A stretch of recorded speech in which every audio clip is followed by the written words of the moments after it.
بسم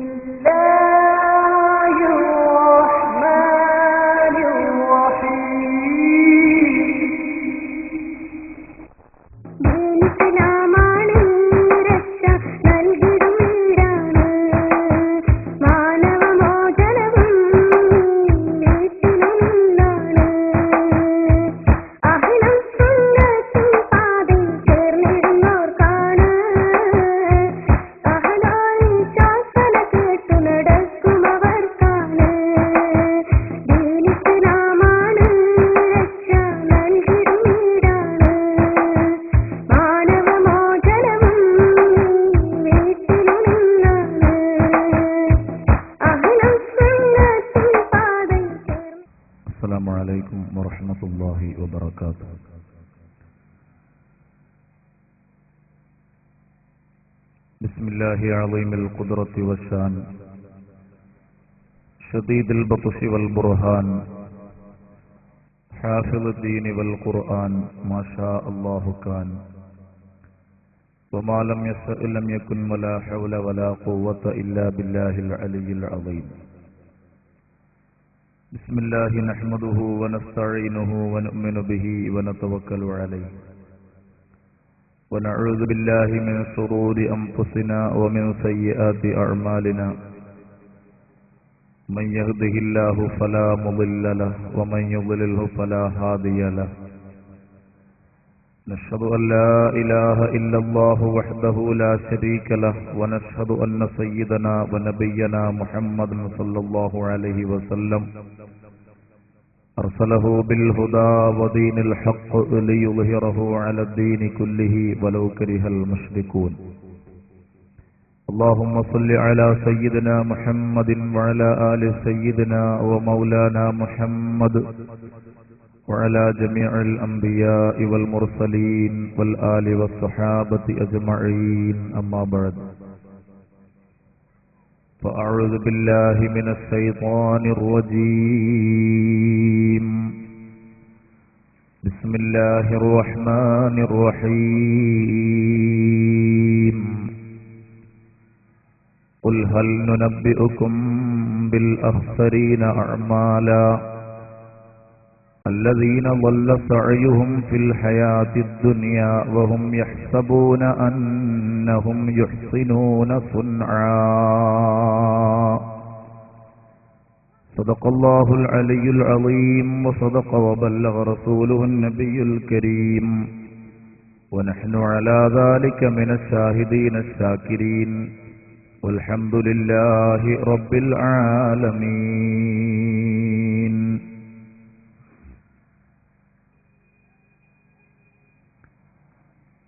ആദരണീയരായ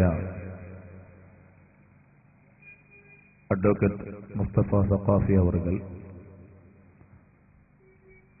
മറ്റു പണ്ഡിതന്മാർ, നേതാക്കൾ,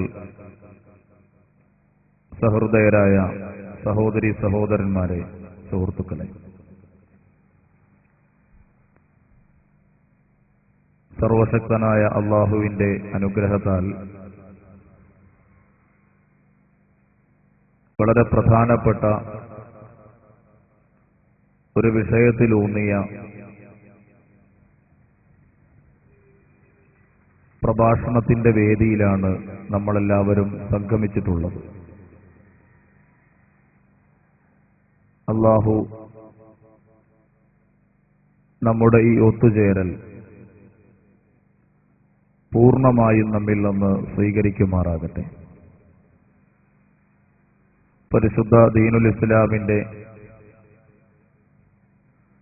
സത്യവും സമ്പൂർണവുമായ ആദർശങ്ങൾ ഉൾക്കൊള്ളാനും അത് ജീവിതത്തിൽ പകർത്താനും അതിന് വിരുദ്ധമായ എന്തെല്ലാം ഉണ്ടോ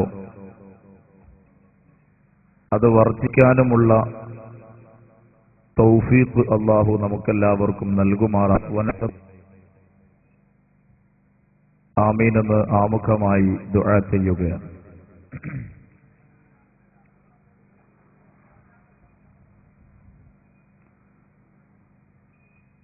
പരിശുദ്ധ ദീനുൽ ഇസ്ലാമിന്റെ മുസ്തഖീമായ മാർഗം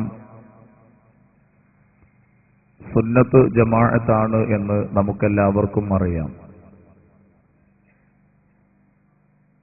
സുന്നത്ത് ജമാഅത്തിന്റെ മാർഗങ്ങളിൽ നിന്ന് വ്യതിചലിച്ച ധാരാളം പ്രസ്ഥാനങ്ങളും ലോകത്ത് നിലനിൽക്കുന്നുണ്ട് എന്നത് പലപ്പോഴായി നമ്മൾ മനസ്സിലാക്കിയിട്ടുള്ള ഒരു വസ്തുതയാണ്.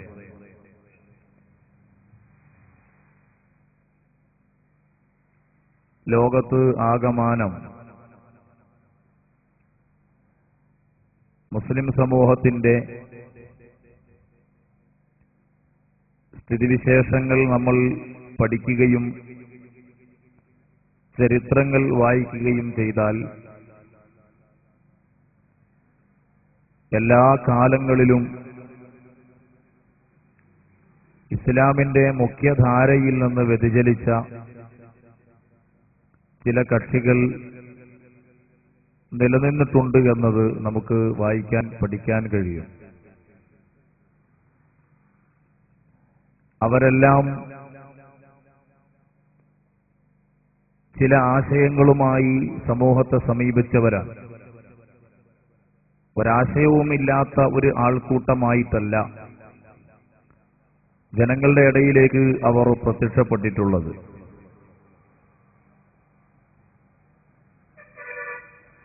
അതിൽ വ്യത്യസ്തങ്ങളായ ശൈലികൾ ലോകത്ത് പിഴച്ച പ്രസ്ഥാനങ്ങൾ സ്വീകരിച്ചിട്ടുണ്ട്. ചിലര് ആത്മീയതയുടെ വഴികൾ ഉയർത്തിക്കാണിച്ച് ഇപ്പോൾ മുന്നോട്ട് ഗമിച്ചുകൊണ്ടിരിക്കുന്ന ഈ സമൂഹത്തിന് ആത്മീയതയുടെ വിഷയത്തിൽ അത്ര ശ്രദ്ധയൊന്നുമില്ല. അതുകൊണ്ട് ഞങ്ങൾ പറയുന്ന മാർഗം സ്വീകരിച്ച് ദിക്റുകളിൽ സ്വലാത്തുകളിൽ മുഴുകി അല്ലാഹുവിനെ കണ്ടെത്താനുള്ള മാർഗം സ്വീകരിക്കണം എന്ന പേരിൽ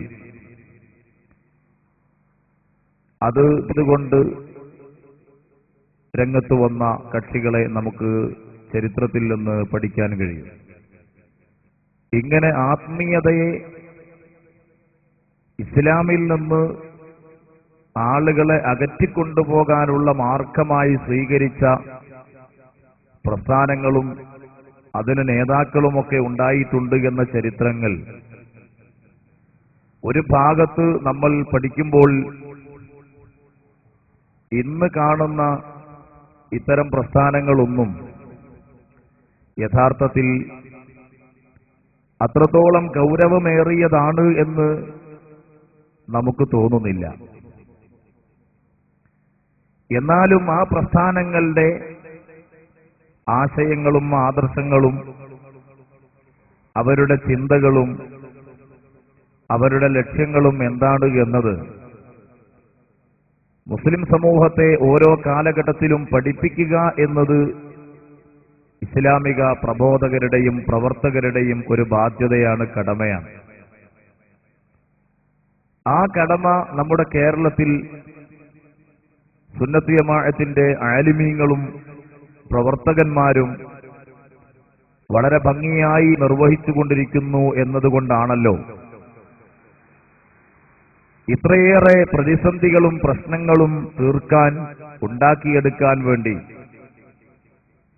സുന്നത്ത് ജമാഅത്തിന്റെ ആദർശങ്ങളിൽ നിന്ന് വ്യതിചലിച്ചു പോയ പ്രസ്ഥാനത്തിന്റെ ആളുകൾ ഇവിടെ അവരുടെ എല്ലാ ശ്രമങ്ങളും നടത്തിയിട്ടും വിവിധ പേരുകളിൽ അവർ രംഗത്ത് വന്ന് ഒരേ ആദർശങ്ങൾ പ്രചരിപ്പിച്ചിട്ടും കുതന്ത്ര വഴികളുടെ എല്ലാ അടവുകളും പയറ്റിയിട്ടും അഹ്ലുസുന്നത്തി വൽ ജമാഅത്തിന്റെ ആളുകൾ അവർ മികച്ചു നിൽക്കുന്നതും ആദർശപരമായി അവരെ ചെറുത്തു തോൽപ്പിക്കാൻ കഴിയാത്ത വിധത്തിൽ സമൂഹത്തിൽ അവർ ഔന്നിത്യം പുലർത്തുന്നതും സുന്നത്ത് ജമാഅത്തിന്റെ പണ്ഡിതന്മാരുടെ കഠിന ശ്രമത്തിന്റെ ഭാഗമാണ്. ഒരു കാര്യം മുസ്ലിം സമൂഹം എപ്പോഴും ആലോചിക്കേണ്ടുന്നത്, ലോകത്ത് അവാന്തര വിഭാഗങ്ങളിൽ നിന്ന് ഒഴിഞ്ഞ ഒരു കാലഘട്ടം എന്ന് പറയുന്നത് വളരെ അപൂർവമാണ്. മുഹമ്മദ് നബി സല്ലല്ലാഹു അലൈഹി വസല്ലമ തങ്ങളുടെ കാലഘട്ടത്തിൽ തന്നെയുണ്ടല്ലോ മുനാഫിഖുകളായ ആളുകൾ, കപടന്മാരായ ആളുകൾ. അബ്ദുല്ലാഹിബ്നു ഉബയ്യിബ്നു സലൂലിന്റെ നേതൃത്വത്തിൽ കപടന്മാരായ ആളുകൾ ഒരു ഭാഗത്ത് തമ്പടിച്ചിരിക്കുകയാണ്. അവര് അള്ളാഹുവിന്റെ റസൂലിന്റെ കൂടെ നിസ്കരിക്കാൻ വരുന്നുണ്ട്, നബിതങ്ങളുടെ കൂടെ യാത്രക്കുണ്ട്, നബിതങ്ങളുടെ കൂടെ വിവിധ സേവന പ്രവർത്തനങ്ങൾക്കുണ്ട്.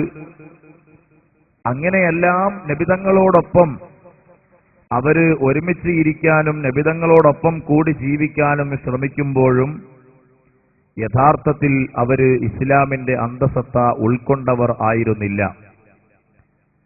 എന്താണ് അവർക്ക് പറ്റിയ അബദ്ധം? മുഹമ്മദ് നബി സല്ലല്ലാഹു അലൈഹി വസല്ലമ തങ്ങളോടൊപ്പം അവർ ഇടപഴകി ജീവിക്കുന്നത് നബി സല്ലല്ലാഹു അലൈഹി വസല്ലമ തങ്ങളിൽ നിന്ന് എന്തെങ്കിലും വീഴ്ച, ആ വീഴ്ച കണ്ടെത്താൻ കഴിയുമോ? അത് കണ്ടാൽ ജനങ്ങളിൽ അത് പ്രചരിപ്പിക്കാനും അതുവഴി മുഹമ്മദ് നബി സല്ലല്ലാഹു അലൈഹി വസല്ലമ തങ്ങളെ അപകീർത്തിപ്പെടുത്താനുമുള്ള അവസരങ്ങൾ പാർത്തിരുന്ന ഒരു കൂട്ടം ആളുകൾ, വിശ്വാസം ഉള്ളിലേക്ക് ഇറങ്ങിച്ചെല്ലാത്ത ഒരു വിഭാഗം ആളുകൾ മുഹമ്മദ് നബി സല്ലല്ലാഹു അലൈഹി വസല്ലമ തങ്ങളുടെ കാലഘട്ടത്തിൽ തന്നെ ഉണ്ടായിരുന്നു എന്നത് അള്ളാഹുവിന്റെ പരിശുദ്ധമായ ഖുർആൻ നമ്മളെ പഠിപ്പിക്കുന്ന ഒരു വലിയ സംഭവമാണ്, ഒരു യാഥാർത്ഥ്യം കൂടിയാണ്. ഇങ്ങനെ ലോകത്ത് നമ്മൾ കഴിഞ്ഞ കാലങ്ങൾ പരിശോധിച്ചു നോക്കിയാൽ എല്ലാ കാലങ്ങളിലും ഇസ്ലാമിനെ അതിന്റെ ഉള്ളിൽ നിന്ന് തന്നെ ഇസ്ലാമിന്റെ പേരും ഇസ്ലാമിന്റെ പ്രമാണങ്ങളും ഉപയോഗപ്പെടുത്തി അത് ദുരുപയോഗം ചെയ്ത് ഇസ്ലാമിക സമൂഹത്തിന്റെ കൂട്ടായ്മയിൽ ഛിദ്രതയുണ്ടാക്കുന്നതിനു വേണ്ടിയും ബലക്ഷയമുണ്ടാക്കിയെടുക്കുന്നതിനു വേണ്ടിയും പ്രവർത്തിച്ച ഒരുപാട് വിഭാഗങ്ങളെ നമുക്ക് പരിചയപ്പെടാൻ കഴിയും. ഇന്ന് നമ്മൾ ചർച്ചക്കെടുക്കുന്ന വിഷയം തബ്ലീഗ് ജമാഅത്തുമായി ബന്ധപ്പെട്ടതാണ്. തബ്ലീഗ് ജമാഅത്തുമായി ബന്ധപ്പെട്ട ഈ വിഷയത്തിൽ ജമാഅത്തു തബ്ലീഗ്, ആ വിഷയത്തിലും യഥാർത്ഥത്തിൽ അതിന്റെ വശം പരിശുദ്ധമായ ദീനുൽ ഇസ്ലാമിന്റെ എല്ലാ രൂപഭാവങ്ങളും അതിന്റെ ചിഹ്നങ്ങളും അടയാളങ്ങളും സ്വീകരിച്ച് രംഗത്തു വന്ന്, എന്നാൽ ആ ചിഹ്നങ്ങളും അടയാളങ്ങളും രൂപങ്ങളും സ്വഭാവങ്ങളും സ്വീകരിക്കുന്നതോടൊപ്പം അടിസ്ഥാനപരമായി ഇസ്ലാമിനെ തകർക്കുക, ഇല്ലായ്മ ചെയ്യുക എന്ന ഗൂഢമായ ഒരു താല്പര്യവും ലക്ഷ്യവും അത് സ്ഥാപിച്ച് ഉണ്ടാക്കിയ നേതാക്കന്മാരായ ആളുകൾക്ക് ഉണ്ട് എന്നത് അവരുടെ ആശയങ്ങൾ പഠിക്കുന്ന സമയത്ത് വളരെ വ്യക്തമായി നമുക്ക് അറിയാൻ കഴിയുന്ന ഒരു കാര്യം കൂടിയാണ്. ഒറ്റനോട്ടത്തിൽ ഈ വിഷയം നമ്മൾ ഇങ്ങനെ തന്നെ പറയുമ്പോൾ സാധാരണക്കാരായ തബ്ലീഗ് ജമാഅത്തിന്റെ ആളുകൾ അവര് നമ്മളോട് തന്നെ ചോദിക്കാറുള്ളത്, നിങ്ങളാ പറയുന്നത് പോലെ ഒന്നുമല്ലല്ലോ ഞങ്ങൾ നിസ്കരിക്കുന്നു, നോമ്പെടുക്കുന്നു, എപ്പോഴെങ്കിലും ആളുകൾക്ക് നിസ്കരിക്കാൻ വേണ്ടിയുള്ള പ്രചോദനം നൽകുന്ന ക്ലാസുകൾ കൊടുക്കുന്നു, അതേപോലെ നിസ്കരിക്കണം എന്ന ആശയം പ്രബോധനം ചെയ്യാനായി നാടുകളും നഗരങ്ങളും ചുറ്റിക്കറങ്ങുന്നു എന്നതിലപ്പുറം ഞങ്ങൾക്ക് വേറെ അതിൽ താല്പര്യങ്ങൾ ഒന്നുമില്ലല്ലോ എന്ന് ചോദിക്കുന്ന വളരെ നിഷ്കളങ്കർ പാപങ്ങളായ ആളുകളെ നമുക്ക് ഒരു ഭാഗത്ത് കാണാൻ കഴിയും. അവർ യഥാർത്ഥത്തിൽ വിഷയത്തിന്റെ ആഴങ്ങളിലേക്ക് ഇറങ്ങിച്ചെല്ലാത്തവരാണ്. അവര് എന്താണ് അവർ ചേർന്ന പ്രസ്ഥാനത്തിന്റെ ആശയങ്ങൾ എന്ന് പോലും പഠിക്കാത്തവരാണ്, അല്ലെങ്കിൽ പഠിച്ചിട്ടും മൂടിവെക്കുന്ന ആളുകളാണ്. യഥാർത്ഥത്തിൽ തബ്ലീഗ് ജമാഅത്ത് എന്ന് പറയുന്നത് ഒരു പിഴച്ച പ്രസ്ഥാനമാണ് എന്നതിൽ സുന്നത്ത് ജമാഅത്തിന്റെ പണ്ഡിതന്മാർക്ക് യാതൊരു തർക്കവുമില്ല.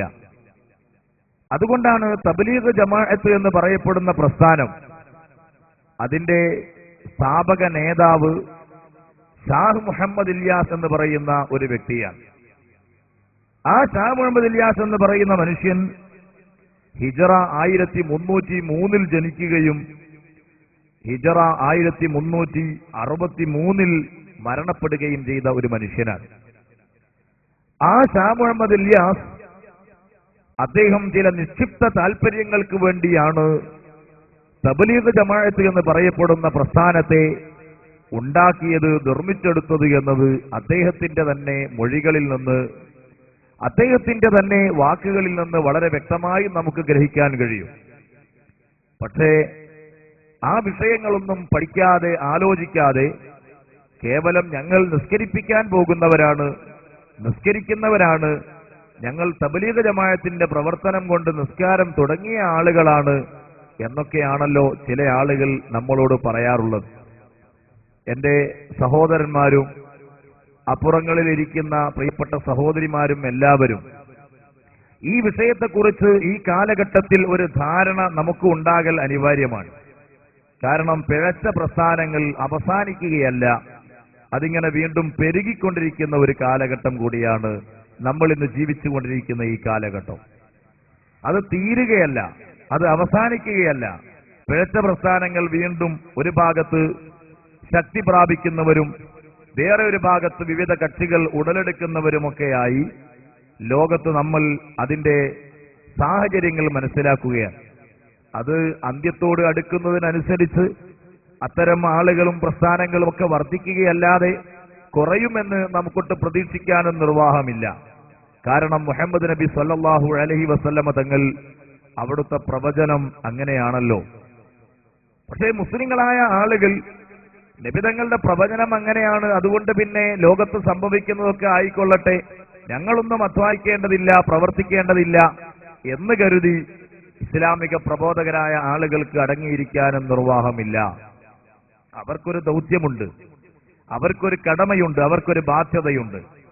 ആ ബാധ്യത അള്ളാഹുവിന്റെ ദീനിന്റെ യഥാർത്ഥമായ വശങ്ങൾ ലോകത്ത് പ്രബോധനം ചെയ്യുക, അത് ജനങ്ങളെ പഠിപ്പിക്കുക, ജനങ്ങളിൽ അത് എത്തിക്കുക എന്നതാണ്. അങ്ങനെ അത് ജനങ്ങൾക്ക് പറഞ്ഞു കൊടുക്കുമ്പോൾ അള്ളാഹു ഹിദായത്ത് തീരുമാനിച്ച ആളുകൾ, തീരുമാനിക്കപ്പെട്ട ആളുകൾ ഹിദായത്തിലേക്ക് വരികയും ഹിദായത്തിൽ ഉറച്ചു നിൽക്കുകയും പ്രബോധന പ്രവർത്തനങ്ങൾ നടത്തിയതിന്റെ പേരിൽ, അതിനെ അധ്വാനിച്ചതിന്റെ പേരിൽ അള്ളാഹുവിന്റെ അരികിൽ നിന്ന് അവർ ആ കടമ നിർവഹിച്ചതിന്റെ കാരണത്താൽ വലിയ പ്രതിഫലം ലഭിക്കുകയും ചെയ്യും എന്ന് നമ്മൾ മനസ്സിലാക്കേണ്ടതുണ്ട്. അപ്പോ അബദ്ധങ്ങളിലും കുഴികളിലും ചെന്ന് ചാടാതിരിക്കാൻ, അവിടെ കുഴിയുണ്ട്, ഇവിടെ വലിയ ഗർത്തമുണ്ട്, അത് അപകടത്തിന്റെ വഴിയാണ് എന്ന ഒരു നല്ല ധാരണ, അവബോധം മുസ്ലിം സമൂഹം എപ്പോഴും ഉണ്ടാക്കിയെടുക്കൽ ഈ കാലഘട്ടത്തിൽ പ്രത്യേകിച്ചും അനിവാര്യമാണ്. സഹോദരിമാർക്ക് വരെ അതിൽ നല്ല അവഗാഹം വേണ്ടുന്ന ഒരു കാലഘട്ടം കൂടിയാണ്. കാരണം അവർക്ക് ഈ വിഷയത്തെപ്പറ്റിയുള്ള ധാരണകൾ ഉണ്ടായെങ്കിൽ മാത്രമേ അവരുടെ മക്കളിൽ, അവരുടെ സന്താനങ്ങളിൽ കാലഘട്ടത്തിന്റെ സാഹചര്യങ്ങളെ വിലയിരുത്തി പഠിപ്പിച്ചു കൊടുക്കാനും എന്നിട്ട് അള്ളാഹുവിന്റെ ദീനിന്റെ യഥാർത്ഥമായ വശത്തെ അവരിൽ അരക്കിട്ട് ഉറപ്പിക്കാനും സാധിക്കുകയുള്ളൂ എന്നതുകൊണ്ട് മുജാഹിദ് പ്രസ്ഥാനം പിഴച്ച പ്രസ്ഥാനമാണെന്നതിനെ പറ്റിയുള്ള വിവരങ്ങൾ പുരുഷന്മാർക്കും സ്ത്രീകൾക്കും ഉണ്ടാകേണ്ടതുണ്ട്. ജമാഅത്ത് ഇസ്ലാമി പിഴച്ച പ്രസ്ഥാനമാണ് എന്നതിന്റെ ധാരണകൾ പുരുഷന്മാരായ മുസ്ലിങ്ങളിൽ പുരുഷന്മാരായ ആളുകൾക്കും സ്ത്രീകൾക്കും ഉണ്ടാകേണ്ടതുണ്ട്. തബ്ലീഗ് ജമാഅത്തിന്റെ ആളുകൾ അവരുടെ ആദർശങ്ങൾ പിഴച്ചതാണ് എന്നത് മുസ്ലിങ്ങളിലെ പുരുഷന്മാർക്കും അതുപോലെ സ്ത്രീകൾക്കും അറിയൽ അനിവാര്യമായ ഒരു കാലഘട്ടം കൂടിയാണ്. കാരണം മുജാഹിദ് പ്രസ്ഥാനം ഒരു ഭാഗത്ത് പ്രവർത്തിക്കുമ്പോൾ അത് ഒരൽപ്പം തീവ്രമാണ്, അത് നമുക്ക് സ്വീകരിച്ചുകൂടാത്തതാണ്. സുന്നത്തി ജമാഅത്തിന്റെ ആളുകൾ, സുന്നികളായ ആളുകൾ, അവരെ നമുക്ക് അങ്ങനെ അങ്ങ് ഉൾക്കൊള്ളാൻ കഴിയുന്നില്ല. കാരണം മുജാഹിദ് പ്രസ്ഥാനത്തിന്റെ ജമാഅത്ത് ഇസ്ലാമിയുടെ ആളുകളൊക്കെ അവരെ വിമർശിക്കുന്നുണ്ട്, അതുകൊണ്ട് ഞാൻ അങ്ങോട്ടുമില്ല. എന്നാൽ നേരെ ഇപ്പുറത്ത് ജമാഅത്ത് ഇസ്ലാമി എന്ന് പറയപ്പെടുന്ന പ്രസ്ഥാനം, അതും ഈ മുജാഹിദ് പോലൊക്കെ തന്നെയാണ്, അതുകൊണ്ട് ഞാൻ അങ്ങോട്ടുമില്ല. ഇനി ഏതാണ് സ്വീകരിക്കാൻ പറ്റിയ ഒരു പ്രസ്ഥാനം എന്ന് ചിന്തിക്കുന്ന തുച്ഛം ആളുകളാണെങ്കിലും ചില നാടുകളിൽ, ചില ഗ്രാമങ്ങളിലൊക്കെ അത്തരം ആളുകളുണ്ട്. അവർ ചിന്തിച്ചത് നല്ല വഴി ഏതാണ് ലഭിക്കുക എന്നാണ്. മുജാഹിദ് തെറ്റാണെന്ന് അവർ സ്വന്തം വിലയിരുത്തുന്നു. സുന്നത്തി ജമാഅത്തിന്റെ ആശയങ്ങൾ, ആദർശങ്ങൾ, സുന്നികൾ ഉൾക്കൊള്ളുന്ന വിശ്വാസങ്ങൾ, കർമ്മങ്ങൾ അത് പിഴച്ചതാണ് എന്നവർ സ്വമേധയാ തീരുമാനിക്കുന്നു. അങ്ങനെ തുടങ്ങി അവസാനം അവർ കണ്ടെത്തുന്ന, അവർ തെരഞ്ഞെടുക്കുന്ന മാർഗം ഇനി അതൊന്നും വേണ്ട, പ്രത്യക്ഷത്തിൽ നിസ്കരിക്കുന്നുണ്ട്, നോമ്പെടുക്കുന്നുണ്ട്, താടി വെച്ചിട്ടുണ്ട്, തലപ്പാവണിഞ്ഞിട്ടുണ്ട്, തസ്ബീഹ് മാല കയ്യിലുണ്ട്, എന്നാൽ ഈ പറയപ്പെട്ടതുപോലെ ഒന്നുമല്ല, നമുക്ക് അവരുടെ കൂടെ അങ്ങ് ചേർന്ന് കളയാം എന്ന് തീരുമാനിച്ചാൽ അത് വേറെ ഒരു അപകടത്തിന്റെ മാർഗമാണ് അവർ തെരഞ്ഞെടുക്കുന്നത് എന്ന തിരിച്ചറിവ് മുസ്ലിം ലോകത്തെ സംബന്ധിച്ചിടത്തോളം അനിവാര്യമായ ഒരു കാലഘട്ടമാണ്. അതുകൊണ്ടാണ് നമ്മൾ ഈ വിഷയം ഈ ചർച്ചയ്ക്ക് വേണ്ടി എടുക്കുന്നതും. അങ്ങനെ ഷാ മുഹമ്മദ് ഇല്യാസ് എന്ന് പറയുന്ന മനുഷ്യൻ സ്ഥാപിച്ച തബ്ലീഗ് ജമാഅത്ത് അതിന്റെ ആദർശങ്ങളെപ്പറ്റി പഠിക്കാത്തതിന്റെ പേരിൽ, ചിന്തിക്കാത്തതിന്റെ പേരിൽ അബദ്ധത്തിൽപ്പെട്ടുപോയ ആളുകൾ, നിങ്ങൾ നോക്കൂ, സമസ്ത കേരള ജംഇയ്യത്തുൽ ഉലമ ഷാ മുഹമ്മദ് ഇല്യാസ് ഈ പ്രസ്ഥാനം രൂപീകരിച്ചപ്പോൾ അതിന് ഉടനെ തന്നെ സമസ്ത കേരള ജംഇയ്യത്തുൽ ഉലമ ഈ വിഷയത്തിൽ മുശാവറയിൽ വ്യക്തമായ ഒരു തീരുമാനത്തിൽ എത്തിച്ചേരുകയുണ്ടായി.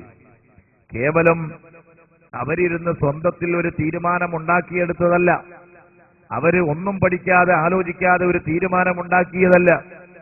സമസ്ത കേരള ജംഇയ്യത്തുൽ ഉലമ തബ്ലീഗ് ജമാഅത്തിന്റെ ഗ്രന്ഥങ്ങളെപ്പറ്റി പഠിക്കാൻ വേണ്ടി ഒരു സമിതിയെ നിയമിക്കുകയും ആ സമിതിയിൽ ബഹുമാനപ്പെട്ട ഉള്ളാൾ തങ്ങൾ വരെ ഉണ്ടായിരുന്നു എന്നത് ഇന്നും സമസ്തയുടെ തീരുമാനങ്ങൾ വായിച്ചു നോക്കിയാൽ നമുക്ക് കാണാൻ കഴിയുന്ന ഒന്നാണ്. അങ്ങനെ ഒരു വലിയ പണ്ഡിത സംഘം തബ്ലീഗ് ജമാഅത്തിന്റെ ഗ്രന്ഥങ്ങൾ, ആ ഗ്രന്ഥങ്ങൾ തേടിപ്പിടിച്ച് അതിലെ ആശയങ്ങൾ എന്തെല്ലാമാണെന്ന് കണ്ടെത്തി അത് അബദ്ധങ്ങളാണ് എന്നത് സമസ്തയുടെ മുശാവറയിൽ അത് അവർക്ക് ബോധ്യപ്പെടുത്തി. ഇല്യാസി തബ്ലീഗ്, ഷാ മുഹമ്മദ് ഇല്യാസ് സ്ഥാപിച്ച തബ്ലീഗ് ജമാഅത്ത് അത് പിഴച്ചതാണ് എന്ന് തബ്ലീഗ് ജമാഅത്തിന്റെ ഉത്ഭവകാലത്ത് തന്നെ സമസ്ത കേരള ജംഇയ്യത്തുൽ ഉലമ തീരുമാനിക്കുകയും തീരുമാനമെടുക്കുകയും ചെയ്തിട്ടുണ്ട് എന്ന് നമ്മൾ ഒന്നാമതായി മനസ്സിലാക്കണം. അപ്പൊ ഈ പ്രസ്ഥാനം തബ്ലീഗ് ജമാഅത്ത് രൂപം കൊണ്ട് അതിന്റെ ഉടനെ തന്നെ സമസ്ത കേരള ജംഇയ്യത്തുൽ ഉലമ ആ വിഷയത്തിൽ ഒരു വ്യക്തമായ തീരുമാനത്തിലെത്തിയിട്ടുണ്ട്. ആ സംഘവുമായി സമീപിക്കാൻ പറ്റുമോ, അവരുടെ ആശയങ്ങൾ ഉൾക്കൊള്ളാൻ പറ്റുമോ, അവരുടെ ആദർശങ്ങൾ മുസ്ലിങ്ങൾക്ക് സ്വീകരിക്കാൻ പറ്റുമോ, അതിനൊക്കെ ഒരു മറുപടി സമസ്ത കേരള ജംഇയ്യത്തുൽ ഉലമ എന്ന ആധികാരിക പണ്ഡിത സഭ, പണ്ഡിത സംഘടന, ആ പണ്ഡിത സംഘടന നമുക്ക് വ്യക്തമാക്കി തന്നിട്ടുണ്ട് എന്നത് എല്ലാ സാധാരണക്കാരായ ആളുകൾക്കും വേണ്ടി ആമുഖമായി ഉണർത്തുകയും ഓർമ്മപ്പെടുത്തുകയും ചെയ്യുകയാണ്. അപ്പൊ ഇത് ഇന്നോ ഇന്നലെയോ മിനിഞ്ഞാന്നോ ആരെങ്കിലും തബ്ലീഗ് ജമാഅത്ത് തെറ്റാണ് എന്ന് പറയാൻ തുടങ്ങി എന്ന് ഈ പറഞ്ഞതിന് അർത്ഥമില്ല എന്ന് നിങ്ങൾ മനസ്സിലാക്കാൻ വേണ്ടിയാണ് ഞാനിത് ഒന്നാമതായി ഓർമ്മപ്പെടുത്തിയത്. തബ്ലീഗ് ജമാഅത്ത് എന്ന പ്രസ്ഥാനം എന്ന് ആരംഭിച്ചിട്ടുണ്ടോ അതിന്റെ ഉടനെ തന്നെ ആ പ്രസ്ഥാനത്തിലെ അബദ്ധ ആശയങ്ങൾ ചൂണ്ടിക്കാണിക്കുകയും പ്രസ്ഥാനം തെറ്റാണ് എന്ന് ജനങ്ങളെ പഠിപ്പിക്കുകയും ചെയ്യാൻ സമസ്ത കേരള ജംഇയ്യത്തുൽ ഉലമ തന്നെ മുൻകൈയെടുക്കുകയും അതിന്റെ പ്രവർത്തനങ്ങൾ തുടങ്ങുകയും അതിന്റെ ഫലമായിട്ട് അൽഹംദുലില്ലാഹ് ഉദ്ദേശിച്ച അത്ര ഒരു വിജയമോ അല്ലെങ്കിൽ ഒരു പ്രസിദ്ധിയോ കേരളത്തിൽ തബ്ലീഗ് ജമാഅത്തിന് ലഭിച്ചിട്ടില്ല എന്നത് നമ്മൾ തിരിച്ചറിയണം. തബ്ലീഗ് ജമാഅത്ത് എന്ന് പറയപ്പെടുന്ന പ്രസ്ഥാനം അത് രൂപീകരിക്കാനുണ്ടായ സാഹചര്യങ്ങൾ നിങ്ങൾ നോക്കൂ. എന്താണ് അത് രൂപീകരിക്കാനുണ്ടായ സാഹചര്യം? ആ സാഹചര്യം ഷാ മുഹമ്മദ് ഇല്യാസ് തന്നെ അദ്ദേഹത്തിന്റെ മൽഫൂലാത്തിൽ രേഖപ്പെടുത്തിയിട്ടുണ്ട്. ഷാ മുഹമ്മദ് ഇല്യാസ് തന്നെ അദ്ദേഹത്തിന്റെ ഗ്രന്ഥം മൽഫൂലാത്ത്, തിരുമൊഴികൾ എന്ന് പറയപ്പെടുന്ന ഗ്രന്ഥം, അതുപോലെ ദീനീ ദഅവത്ത് എന്ന് പറയപ്പെടുന്ന ഗ്രന്ഥം, ഈ ഗ്രന്ഥങ്ങളൊക്കെ നിങ്ങൾ പരിശോധിച്ചു നോക്കൂ. ആ ഗ്രന്ഥങ്ങളിലെല്ലാം എന്താണ് തബ്ലീഗ് ജമാഅത്തിന്റെ ലക്ഷ്യമെന്നും അത് രൂപീകരിക്കപ്പെട്ടത് എപ്പോഴാണ് എന്നും അത് രൂപീകരിക്കപ്പെട്ടപ്പോൾ അതിന് അദ്ദേഹം നിദാനമായി പറഞ്ഞത് എന്താണ് എന്നുമെല്ലാം വളരെ വ്യക്തമായും അദ്ദേഹത്തിന്റെ തന്നെ മൊഴികളിൽ നിന്ന് നമുക്ക് മനസ്സിലാക്കാൻ കഴിയും. ഷാ മുഹമ്മദ് ഇല്യാസിന്റെ മൽഫൂലാത്ത് എന്ന് പറയപ്പെടുന്ന ഗ്രന്ഥമാണ് മൽഫൂലാത്ത്. അതിന്റെ ഒറിജിനൽ പതിപ്പാണ്. ഈ മൽഫൂലാത്തിൽ തബ്ലീഗ് ജമാഅത്ത് എന്ന് പറയപ്പെടുന്ന പ്രസ്ഥാനം, ആ പ്രസ്ഥാനത്തിലേക്ക് അദ്ദേഹം കടന്നു വരാനുണ്ടായ കാരണം ഈ പുസ്തകത്തിന്റെ 51-ാമത്തെ പേജിൽ വിവരിക്കുന്നുണ്ട്. ഇതൊരു വിഷയം നമ്മൾ പഠിക്കുക എന്ന അർത്ഥത്തിലാണല്ലോ നമ്മൾ ഇന്നിവിടെ സംഗമിച്ചിട്ടുള്ളത്. അതുകൊണ്ട് ഞാൻ ഓർമ്മപ്പെടുത്തുകയാണ്. അദ്ദേഹം 2ാമത്തെ ഹജ്ജ് കർമ്മത്തിന് വേണ്ടി മക്കയിൽ ചെന്ന് ശേഷം മദീന സിയാറത്ത് ചെയ്യുകയാണ്. അങ്ങനെ സിയാറത്ത് കർമ്മം നിർവഹിച്ച് മദീനയിൽ തന്നെ അദ്ദേഹം കുറെ ദിവസങ്ങളോളം അവിടെ താമസിച്ചു എന്ന് അദ്ദേഹത്തിന്റെ ചരിത്രത്തിൽ നമുക്ക് കാണാൻ കഴിയും. കൂടെ ഉണ്ടായിരുന്ന കുറെ അനുയായികൾ അവര് നാട്ടിലേക്ക് തിരിച്ചു വന്നു. ഇദ്ദേഹത്തിന്റെ കുറച്ച് ഖാദിമുകളും സേവകരും ഷാ മുഹമ്മദ് ഇല്യാസും മദീനയിൽ തങ്ങുകയാണ്. അങ്ങനെ മദീനയിൽ തങ്ങിയിട്ട് താമസിച്ചിട്ട് ഷാ മുഹമ്മദ് ഇല്യാസ് അദ്ദേഹം അവിടെ സ്വപ്നങ്ങൾ ധാരാളം കാണുന്ന ഒരു സമയമായിരുന്നു പോലും ഷാ മുഹമ്മദ് ഇല്യാസിന്. അദ്ദേഹം പറഞ്ഞ ഒരു വിഷയം ആണ്, കേവലം ഇത് നമ്മൾ ഉണ്ടാക്കുന്ന ഒരു കഥയല്ല. ഷാ മുഹമ്മദ് ഇല്യാസ് തന്നെ പറയുന്ന വാചകങ്ങൾ, അദ്ദേഹത്തിന്റെ വാക്കുകൾ ഞാൻ വായിച്ചു കേൾപ്പിക്കും. ധാരാളം സ്വപ്നങ്ങൾ, ആ സ്വപ്നങ്ങൾ അദ്ദേഹത്തിന് ലഭിക്കുന്നു. പക്ഷേ വളരെ ചൂട് വർദ്ധിച്ച ഒരു സമയമായതുകൊണ്ട് ഉറക്കം കുറയുകയാണ്. ചൂട് കൊണ്ട് ഉറങ്ങാൻ കഴിയുന്നില്ല. ഉറങ്ങിയാലല്ലേ സ്വപ്നം അദ്ദേഹത്തിന് ഉണ്ടാവുകയുള്ളൂ. അപ്പൊ സ്വപ്നത്തിലാണെങ്കിലോ ധാരാളം അറിവുകൾ ലഭിച്ചുകൊണ്ടും ഇരിക്കുന്നു. അറിവുകൾ ഇങ്ങനെ ലഭിച്ചുകൊണ്ടേ ഇരിക്കുകയാണ് സ്വപ്നത്തിൽ. ചൂട് കൊണ്ട് ഉറക്കവും വരുന്നില്ല. അപ്പൊ ഷാ മുഹമ്മദ് ഇല്യാസ് അദ്ദേഹത്തിന്റെ അനുയായികളോട് പറഞ്ഞത്, ഫിർ ഫർമായ आज कुल ख्वाब में मुझ पर उलूम सही का इल्का होता ही, इसलिए कोशिश करो कि मुझे नींद ज्यादा आए.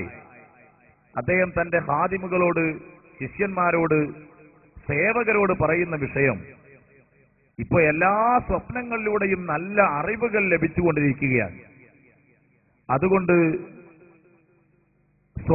ഉറക്കം വർദ്ധിക്കാൻ വേണ്ടി നിങ്ങൾ പരിശ്രമിക്കുക. അതിനെന്താ ചെയ്യേണ്ടത്? അദ്ദേഹം തന്നെ പറയാണ്, ഹുസ്കി की वजह से नींद कम होने लगे थी तो मैंने हकीम साहब और डॉक्टर के मशवरा से सिर में तेल मालिश कराई. അദ്ദേഹം പറയാണ്, ഒരു ഡോക്ടറെ സമീപിച്ചിട്ട് നിങ്ങൾ ഒരു തൈലം വാങ്ങി എന്റെ തലയിൽ പുരട്ടണം. जिससे नींद में तरक्की हो गई. आपने फरमाया कि इस तबलीग का तरीका भी मुझ पर ख्वाब में मुंकशिफ हुआ. അങ്ങനെ എണ്ണ പുരട്ടിയിട്ട് ഉറക്കം വർദ്ധിപ്പിച്ച് അങ്ങനെ ധാരാളം ഇൽമുകൾ കിട്ടാൻ വേണ്ടി പരിശ്രമിക്കണമെന്ന് തന്റെ ശിഷ്യന്മാരോട്, അനുയായികളോട് ഷാ മുഹമ്മദ് ഇല്യാസ് നിർദ്ദേശിക്കുകയാണ്. എന്നിട്ട് അദ്ദേഹം പറഞ്ഞത്, ആപ്നെ ഫർമായ, ഷാ മുഹമ്മദ് ഇല്യാസ് പറഞ്ഞു. എന്താ പറഞ്ഞ അദ്ദേഹം? ഇസ് തബ്ലീഗ് കാ തരീഖ ബി മുജ് പർ ഖാബ് മേ മുൻകശിഫ് ഹുവാ. ഈ തബ്ലീഗ് ജമാഅത്തിന്റെ മാർഗം വഴി എനിക്ക് സ്വപ്നത്തിലൂടെ വെളിപ്പെട്ടതാണ്. തബ്ലീഗ് ജമാഅത്തിന്റെ മാർഗം, ഈ മാർഗം എനിക്ക് വെളിപ്പെട്ടത് സ്വപ്നത്തിലൂടെയാണ്. ആര് പറയുന്നു? ഷാ മുഹമ്മദ് ഇല്യാസ് എന്ന് പറയുന്ന മനുഷ്യൻ അദ്ദേഹം പറയുകയാണ്. മദീനയിൽ നിന്നുണ്ടായ ഒരു സ്വപ്നമാണ്. ആ സ്വപ്നമാണ് ഈ തബ്ലീഗ് ജമാഅത്ത് എന്ന പ്രസ്ഥാനം രൂപീകരിക്കാനും ഇതിന്റെ വഴികൾ രൂപപ്പെടുത്താനും എനിക്കുണ്ടായ നിർദ്ദേശം എന്ന് അദ്ദേഹം പറയുമ്പോൾ, പ്രിയപ്പെട്ട സഹോദരന്മാരെ, മഹത്തുക്കളായ ആളുകൾക്ക് പല സ്വപ്നങ്ങളും ഉണ്ടാകാറുണ്ട്.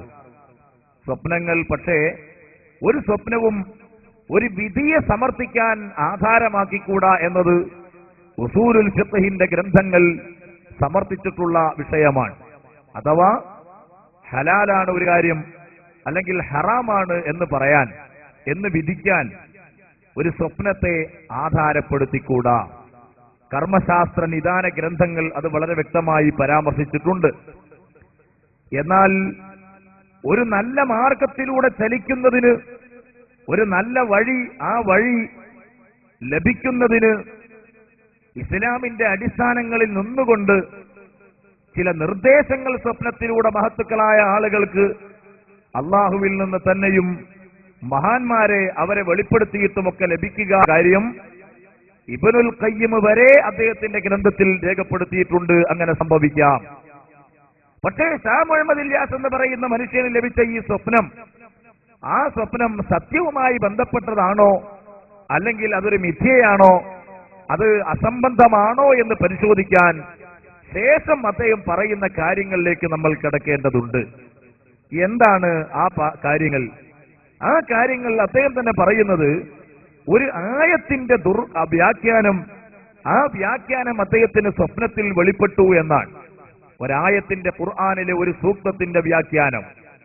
ഈ സ്വപ്നം അതൊരു നല്ല സ്വപ്നമായിരുന്നില്ല, അതൊരു ദുസ്വപ്നമായിരുന്നു, അത് പൈശാചികമായിരുന്നു, അത് പിഴച്ച ഒരു മാർഗത്തെ പടുത്തുയർത്തുന്നതിന് വേണ്ടിയുള്ളതായിരുന്നു എന്ന് നമുക്ക് ബോധ്യപ്പെടാൻ വേണ്ടി ഞാൻ അതിന്റെ ബാക്കി ഭാഗത്തുള്ള ഒരു വിഷയവും കൂടി നിങ്ങളെ ശ്രദ്ധയിലേക്ക് എടുത്തു വെക്കുകയാണ്. എന്താണ്? അള്ളാഹുവിന്റെ പരിശുദ്ധ ഖുർആനിൽ അള്ളാഹു സുബ്ഹാനഹു വ തആല നമ്മളെ പഠിപ്പിക്കുന്ന ഒരു വിഷയമാണ്. കുന്തും ഖൈറ ഉമ്മത്തിൻ ഉഖ്രിജത് ലിന്നാസ് തഅമുറൂന ബിൽ മഅറൂഫി വ തൻഹൗന അനിൽ മുൻകർ വ തുഅ്മിനൂന ബില്ലാഹ്. നിങ്ങൾ സമൂഹത്തിന് വേണ്ടി ഉയർത്തെഴുന്നേൽപ്പിക്കപ്പെട്ട വിഭാഗങ്ങളിൽ ഏറ്റവും ഉത്തമരാണ്. കുന്തും ഖൈറ ഉമ്മത്തിൻ, സമൂഹത്തിൽ ഏറ്റവും ഉത്തമരാണ് നിങ്ങൾ. തഅമുറൂന ബിൽ മഅറൂഫി വ തൻഹൗന അനിൽ മുൻകർ, നിങ്ങൾ നന്മ കൽപ്പിക്കുന്നു, തിന്മ വിരോധിക്കുന്നു. വ തുഅ്മിനൂന ബില്ലാഹ്, അല്ലാഹുവിൽ അചഞ്ചലമായ വിശ്വാസം നിലനിർത്തുന്നു. ഈ ഖൈറു ഉമ്മത്ത് എന്ന് പറഞ്ഞാൽ, നിങ്ങൾ ഖൈറു ഉമ്മത്ത് എന്ന് പറഞ്ഞാൽ അതിൽ പ്രഥമമായും പ്രധാനമായും ഉൾക്കൊള്ളുന്നത് സ്വഹാബികളാണ്. തർക്കമില്ല. സർവ മുഫസ്സിറുകളും സർവ പണ്ഡിതന്മാരും ആ നിലക്ക് തന്നെ ഈ ആയത്തിന്റെ വ്യാഖ്യാനം എഴുതിയിട്ടുണ്ട് എന്ന് തഫ്സീർ ഗ്രന്ഥങ്ങൾ പരിശോധിച്ചാൽ വളരെ എളുപ്പത്തിൽ നമുക്ക് കാണാൻ കഴിയും. എന്നാൽ ഇവിടെ ഷാ മുഹമ്മദ് ഇല്യാസ് എന്ന് പറയുന്ന മനുഷ്യൻ ഒരു വലിയ അട്ടിമറി നടത്തുകയാണ്. എന്താണത്? അറബികൾ അല്ലാത്ത ഒരു സമൂഹത്തിലേക്ക് പ്രബോധനത്തിന് വേണ്ടി നിയോഗിക്കപ്പെട്ടത് നിങ്ങളാണ്, അല്ലെങ്കിൽ തബ്ലീഗ് ജമാഅത്തിന്റെ ആളുകളാണ് എന്ന് അദ്ദേഹത്തിന് വരുത്തി തീർക്കണം. അങ്ങനെ ഒരു പുതിയ ആശയം ഉണ്ടാക്കണം. അങ്ങനെ ഒരു പുതിയ ആശയം ഉണ്ടാക്കാനായി ഷാ മുഹമ്മദ് ഇല്യാസ് ഖുർആനിലെ ആയത്ത് ദുർവ്യാഖ്യാനിക്കുകയാണ്. എന്താണത്? കുന്തും ഖൈറ ഉമ്മത്തിൻ ഉഖ്രിജത് ലിന്നാസ്, ജനങ്ങൾക്ക് വേണ്ടി ഉയർത്തെഴുന്നേൽപ്പിക്കപ്പെട്ട വിഭാഗങ്ങളിൽ ഏറ്റവും ഉത്തമരാണ് നിങ്ങൾ എന്ന് പറഞ്ഞാൽ, ലിന്നാസ്, ജനങ്ങൾക്ക് വേണ്ടി എന്ന് പറഞ്ഞല്ലോ, ജനങ്ങൾക്ക് വേണ്ടി. ഈ ജനങ്ങൾ എന്ന് പറഞ്ഞതിൽ അറബികൾ പെടുകയില്ല, അനറബികളാണ് ഉൾപ്പെടുക. ആര് പറയുന്നു? ഷാ മുഹമ്മദ് ഇല്യാസ്. നിങ്ങൾ മനസ്സിലാക്കണം, സ്വപ്നം ലഭിച്ചു, ആ സ്വപ്നത്തിലൂടെ എനിക്ക് വെളിപാട് കിട്ടിയിട്ട് തബ്ലീഗ് ജമാഅത്തിന്റെ വഴി ഞാൻ രൂപപ്പെടുത്തി എന്ന് ഷാ മുഹമ്മദ് ഇല്യാസ് പറയുമ്പോൾ ലഭിച്ച സ്വപ്നം അത് പൈശാചികമായിരുന്നു എന്നതിന്റെ ഏറ്റവും പ്രധാനപ്പെട്ട തെളിവ് അള്ളാഹുവിന്റെ ഖുർആനിനെ അദ്ദേഹം സ്വപ്നത്തിലൂടെയുള്ള വെളിപ്പാട് മുഖേന ദുർവ്യാഖ്യാനിക്കുകയാണ്. ജനങ്ങൾക്ക് വേണ്ടി എന്ന് പറഞ്ഞ ജനങ്ങൾ ആരാണത്? അദ്ദേഹം വളരെ വ്യക്തമായി പറയുകയാണ്, അന്നാസെ മുറാദ് അറബി നഹി ബൽക്കെ ഗൈർ അറബി ഹൈ. അദ്ദേഹം വിശദീകരിക്കുകയാണ്. അന്നാസ് എന്ന് പറഞ്ഞാൽ, ഇവിടെ ജനങ്ങൾ എന്ന് പറഞ്ഞാൽ, ജനങ്ങൾക്ക് വേണ്ടി പുറപ്പെടുവിപ്പിക്കപ്പെട്ട ഉത്തമ സമൂഹം എന്ന് പറഞ്ഞതിലെ ജനങ്ങൾ എന്ന് പറഞ്ഞാൽ അറബികൾ അല്ല, അനറബികളാണ്. അപ്പൊ അനറബികളായ ആളുകളിൽ നന്മ കൽപ്പിക്കാനും തിന്മ വിരോധിക്കാനും ഉയർത്തെഴുന്നേൽപ്പിക്കപ്പെട്ട ഉത്തമ സമൂഹം ഷാ മുഹമ്മദ് ഇല്യാസിന്റെ തബ്ലീഗ് ജമാഅത്തിൽ ചേരുന്ന ആളുകളാണ് എന്ന ഒരു ദുർവ്യാഖ്യാനം അള്ളാഹുവിന്റെ പരിശുദ്ധ ഖുർആനിന് ലോകത്ത് കഴിഞ്ഞുപോയ ഒരു പണ്ഡിതനും രേഖപ്പെടുത്താത്ത, അല്ലെങ്കിൽ ഏത് പണ്ഡിതനും പറഞ്ഞതിന് ഘടകവിരുദ്ധമായ, വിശുദ്ധ ഖുർആനിന്റെ താൽപര്യങ്ങൾക്ക് വിരുദ്ധമായ ഒരു ദുർവ്യാഖ്യാനം, ആ ദുർവ്യാഖ്യാനത്തിലൂടെയാണ് തബ്ലീഗ് ജമാഅത്ത് പിറവിയെടുക്കുന്നത്. നമ്മൾ മനസ്സിലാക്കണം. നിസ്കരിക്കുന്നില്ലേ, നോമ്പ് നോക്കുന്നില്ലേ. അങ്ങനെ നോമ്പ് നോക്കുന്ന നിസ്കരിക്കുന്ന എത്ര ആളുകൾ ലോകത്തുണ്ട്? ഖാദിയാനികൾ ഒരു ഭാഗത്ത് നിസ്കരിക്കുന്നില്ലേ, അവർ നോമ്പെടുക്കുന്നില്ലേ, അവർ ദിക്റുകൾ ചൊല്ലുന്നില്ലേ. അപ്പൊ ആരെങ്കിലും ദിക്റ് ചൊല്ലുന്നുണ്ടോ അല്ലെങ്കിൽ നോമ്പെടുക്കുന്നുണ്ടോ എന്നത് നോക്കിയിട്ട് മാത്രം നമുക്ക് ആ പ്രസ്ഥാനത്തിന്റെ വിശ്വാസങ്ങൾ, അവരുടെ ആശയങ്ങൾ, ആ ആശയങ്ങളിൽ പിഴവ് കണ്ടാലും നിസ്കരിക്കുന്നില്ലേ, നോമ്പ് നോൽക്കുന്നില്ലേ എന്ന് നോക്കിയിട്ട് അവരെ സ്വീകരിക്കാൻ നിർവാഹമില്ല. ഇത് നമ്മൾ ചിന്തിച്ച് മനസ്സിലാക്കേണ്ടുന്ന, പഠിക്കേണ്ടുന്ന ഒരു വലിയ യാഥാർത്ഥ്യം കൂടിയാണ്. ആരെങ്കിലും ഒരു ടീം അവർ എന്തൊക്കെയോ വിശ്വസിക്കുന്നു, എന്തൊക്കെയോ ആശയങ്ങൾ നിലനിർത്തുന്നു, പക്ഷെ അവർ നിസ്കരിക്കണ്ടല്ലോ, നോമ്പെടുക്കണ്ടല്ലോ, അവർ ദിക്ർ ചൊല്ലുന്നുണ്ടല്ലോ, അത് മാത്രം നമ്മൾ പരിഗണിച്ചാൽ ഇവിടെ ധാരാളം അബദ്ധങ്ങൾ വിശ്വസിക്കുകയും ജീവിതത്തിൽ ഉൾക്കൊള്ളുകയും ചെയ്യേണ്ടുന്ന സാഹചര്യങ്ങൾ ഉണ്ടാകും. അതുകൊണ്ടാണ് സമസ്ത കേരള ജംഇയ്യത്തുൽ ഉലമ ഈ വിഷയത്തിൽ വിശദമായൊരു പഠനം നടത്തിയിട്ട് തീരുമാനമെടുത്തത്. അങ്ങനെ പഠനം നടത്തിയിട്ട് സമസ്ത കേരള ജംഇയ്യത്തുൽ ഉലമ പല വിഷയത്തിലും തീരുമാനങ്ങൾ എടുക്കുകയും എന്താണ് ഓരോ വിഷയത്തിന്റെയും നജസ്തികളെന്ന് സമൂഹത്തെ ബോധ്യപ്പെടുത്തുകയും ചെയ്തിട്ടുണ്ട്. വിവിധ തരീഖത്തുകൾ വന്ന സമയത്ത് നൂരിഷാ തരീഖത്ത് പഴച്ച തരീഖത്തിന്റെ ഭാഗമാണ് എന്ന് സമസ്ത കേരള ജംഇയ്യത്തുൽ ഉലമ അതിന്റെ പണ്ഡിതന്മാർ പ്രഖ്യാപിക്കുകയും ജനങ്ങളെ പഠിപ്പിക്കുകയും ചെയ്തത് അവർ കുറച്ച് ദിക്ർ ചെല്ലുന്നുണ്ടോ, അല്ലെങ്കിൽ നിസ്കരിക്കുന്നുണ്ടോ, അല്ലെങ്കിൽ അതുപോലെയുള്ള ഏതെങ്കിലും ചെറിയ കർമ്മങ്ങൾ, പ്രവർത്തനങ്ങൾ, ആ പ്രവർത്തനങ്ങൾ അത് മാത്രം ആധാരപ്പെടുത്തി മുൻനിർത്തി അവരൊക്കെ ശരി എന്ന് തീരുമാനിക്കലല്ല. അവരുടെ ആശയമെന്ത്, അവരുടെ ആദർശമെന്ത്, അവരുടെ വിശ്വാസമെന്ത്, അവരുടെ ഗ്രന്ഥങ്ങളിൽ നേതാക്കന്മാർ എഴുതിയത് എന്ത് എന്നതെല്ലാം ഒരു പ്രസ്ഥാനത്തെയും ഒരു പാർട്ടിയെയും ഒരു കക്ഷിയെയും വിലയിരുത്തുന്ന സമയത്ത് പരിഗണിക്കപ്പെടേണ്ടുന്ന അടിസ്ഥാന ഘടകങ്ങളാണ്. ഈ ഒരു തിരിച്ചറിവ് നമുക്കുണ്ടാകണം. അപ്പൊ തബ്ലീഗ് ജമാഅത്തിന്റെ ആളുകൾ, അതിന്റെ നേതാവ്, ആ നേതാവ് കടന്നു വരുന്നത് തന്നെ ഖുർആനിലെ ഒരു ആയത്തിന് കടുത്ത ദുർവ്യാഖ്യാനം അവതരിപ്പിച്ചുകൊണ്ടാണ്. അപ്പൊ ഈ സ്വപ്നം കിട്ടി അല്ലെങ്കിൽ സ്വപ്നത്തിലൂടെ വെളിപ്പാടുണ്ടായി എന്ന് പറയുന്നത് നമുക്ക് എങ്ങനെ അംഗീകരിക്കാൻ കഴിയും? ഇതൊരു നന്മയിലേക്ക് നയിക്കുന്ന സ്വപ്നമാണ് എന്ന് നമുക്ക് എങ്ങനെ തീരുമാനിക്കാൻ കഴിയും? ഖുർആൻ അത് ദുർവ്യാഖ്യാനിക്കുന്ന, ഖുർആനിലെ ആശയങ്ങളെ അട്ടിമറിക്കുന്ന ഒരു സ്വപ്നവുമായിട്ടാണ് തബ്ലീഗ് ജമാഅത്ത് അതിന്റെ സ്ഥാപക നേതാവായ ഷാഹ് മുഹമ്മദ് ഇല്യാസ് കടന്നു വന്നതെങ്കിൽ, പ്രിയപ്പെട്ട മുസ്ലിങ്ങളെ, സഹോദരന്മാരെ, സഹോദരികളെ, എത്ര ദിക്ർ ചൊല്ലുന്നുവെന്ന് പറഞ്ഞാലും, എത്ര നിസ്കരിക്കുന്നുവെന്ന് പറഞ്ഞാലും, പരിശുദ്ധമായ ഖുർആനെ ദുർവ്യാഖ്യാനിച്ചിട്ട് അതിന്റെ ആശയങ്ങളെയും ആദർശങ്ങളെയും അട്ടിമറിച്ചിട്ട് ഏത് വിഭാഗം രംഗത്ത് വന്ന് എന്ത് നല്ല കാര്യങ്ങൾ ചെയ്യുന്നുവെന്ന് വന്നാലും അത് മാത്രം നോക്കിയിട്ട് നമുക്ക് അവരെ ഉൾക്കൊള്ളാൻ, തീരുമാനിക്കാൻ, അവർ നല്ലവരാണെന്ന തീരുമാനമെടുക്കാൻ മുസ്ലിം സമൂഹത്തിന് കഴിയുന്നതല്ല. കാരണം ചില അടിത്തറകളും അടിസ്ഥാനങ്ങളും അതിന് പരിഗണിക്കപ്പെടേണ്ടതുണ്ട്. ഈ ഒരു അറിവ് നമ്മുടെ ജീവിതത്തിൽ ഏത് വിഷയത്തിൽ നമ്മൾ കൂടെ കൊണ്ടു നടക്കേണ്ടുന്ന ഒരു വിഷയം കൂടിയാണെന്ന് പ്രധാനമായും ഓർമ്മപ്പെടുത്തുകയും ഉണർത്തുകയും ചെയ്യുകയാണ്. നിങ്ങൾ ആലോചിച്ചു നോക്കൂ, ഈ പുസ്തകത്തിൽ തന്നെ ഷാഹ് മുഹമ്മദ് ഇല്യാസ് അദ്ദേഹത്തിന്റെ തിരുമൊഴികൾ എന്ന ഈ പുസ്തകത്തിൽ തന്നെ തബ്ലീഗ് ജമാഅത്തിന്റെ നേതാവ് അദ്ദേഹം വളരെ വ്യക്തമായി പറയുന്നുണ്ട്, നിങ്ങൾ തബ്ലീഗ് ജമാഅത്തിന്റെ ആളുകളെ പരിചയപ്പെടുമ്പോൾ, അവരെ കാണുമ്പോൾ അവർ നിസ്കരിപ്പിക്കുന്നവരായിട്ടാണല്ലോ നമ്മൾ അവരെ പരിചയപ്പെടുന്നത്. ചില ആളുകൾ അങ്ങനെ നിസ്കരിക്കാൻ വേണ്ടി ജനങ്ങളോട് പറയുന്നവരായിട്ടാണല്ലോ നമ്മൾ അവരെ പരിചയപ്പെടുന്നത്.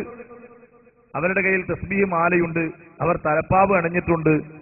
നമ്മൾ ഒരു കാര്യം മനസ്സിലാക്കണം, ഈ നിസ്കരിക്കണം എന്ന വിഷയത്തിൽ എത്ര വഴലുകളാണ് ജനങ്ങളുടെ മുന്നിൽ സുന്നത്ത് ജമാഅത്തിന്റെ സംഘടനകൾ കേരളത്തിൽ നടത്താറുള്ളത്. എത്ര മതപ്രഭാഷണ പരിപാടികൾ, ക്ലാസുകൾ സംഘടിപ്പിക്കാറുണ്ട്. നിങ്ങൾ ചിന്തിച്ചു നോക്ക്, എത്രയോ ക്ലാസുകൾ കേരളത്തിൽ നടക്കുകയാണ്. നിസ്കാരത്തെ പഠിപ്പിച്ചു കൊടുക്കുന്ന, അതിന്റെ മഹത്വങ്ങൾ പഠിപ്പിച്ചു കൊടുക്കുന്ന നീണ്ട പ്രഭാഷണങ്ങളും വഴലുകളും ഒരു ഭാഗത്ത് നടക്കുന്നു. അപ്പൊ നിസ്കാരത്തോട് നമുക്ക് സുന്നത്ത് ജമാഅത്തിന്റെ ആളുകൾക്ക് എതിർപ്പുണ്ടാകുമെന്ന് ഒരിക്കലും പറയാൻ നിർവാഹമില്ലല്ലോ.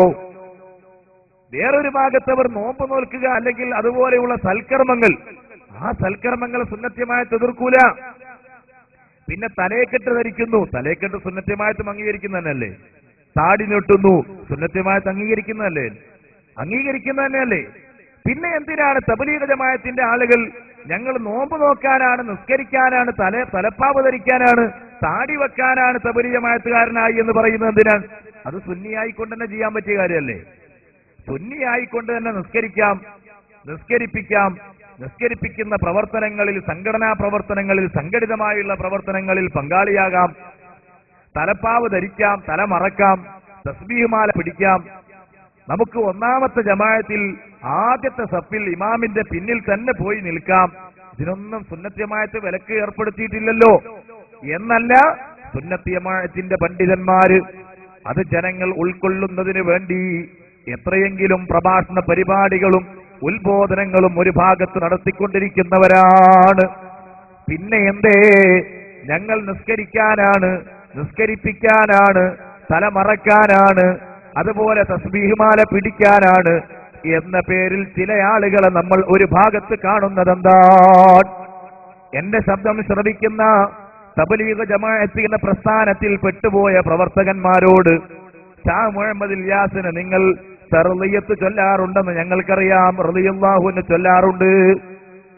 കാരണം നിങ്ങൾ ഫളായിലെ തബ്ലീഗ് എടുത്ത് പരിശോധിച്ചു നോക്കിയാൽ, ഫളായിലെ അമൽ എടുത്ത് പരിശോധിച്ചു നോക്കിയാൽ, അങ്ങനെ ഫളായിലെ നമാസ് എടുത്ത് പരിശോധിച്ചു നോക്കിയാൽ, അതുപോലെ ഏതൊക്കെ നിങ്ങളെ ഗ്രന്ഥങ്ങളുണ്ടോ ആ ഗ്രന്ഥങ്ങൾ മുഴുവനും പരിശോധിച്ചു നോക്കിയാൽ അതിന്റെ എല്ലാം ആമുഖത്തിലും അവതാരികയിലും പരിചയപ്പെടുത്തപ്പെടുന്ന നേതാക്കളിൽ ഒന്നാമത്തെ ആളാണ് ഷാ മുഹമ്മദ് ഇല്യാസ് എന്ന് പറയപ്പെടുന്ന മനുഷ്യൻ.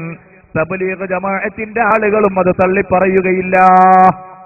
ആ തബ്ലീഗ് ജമാഅത്തിന്റെ ഗ്രന്ഥങ്ങളിൽ, അതിന്റെ അവതാരികകളിൽ, അതിന്റെ മുഖപുരകളിൽ ഷാ മുഹമ്മദ് ഇല്യാസിനെ പരിചയപ്പെടുത്തുമ്പോൾ റളിയല്ലാഹു അൻഹു ഒരു ഭാഗത്ത് എഴുതിയിട്ടുണ്ട്. അത് വായിക്കുന്ന ആളുകൾ അത് പറയാറുമുണ്ട്.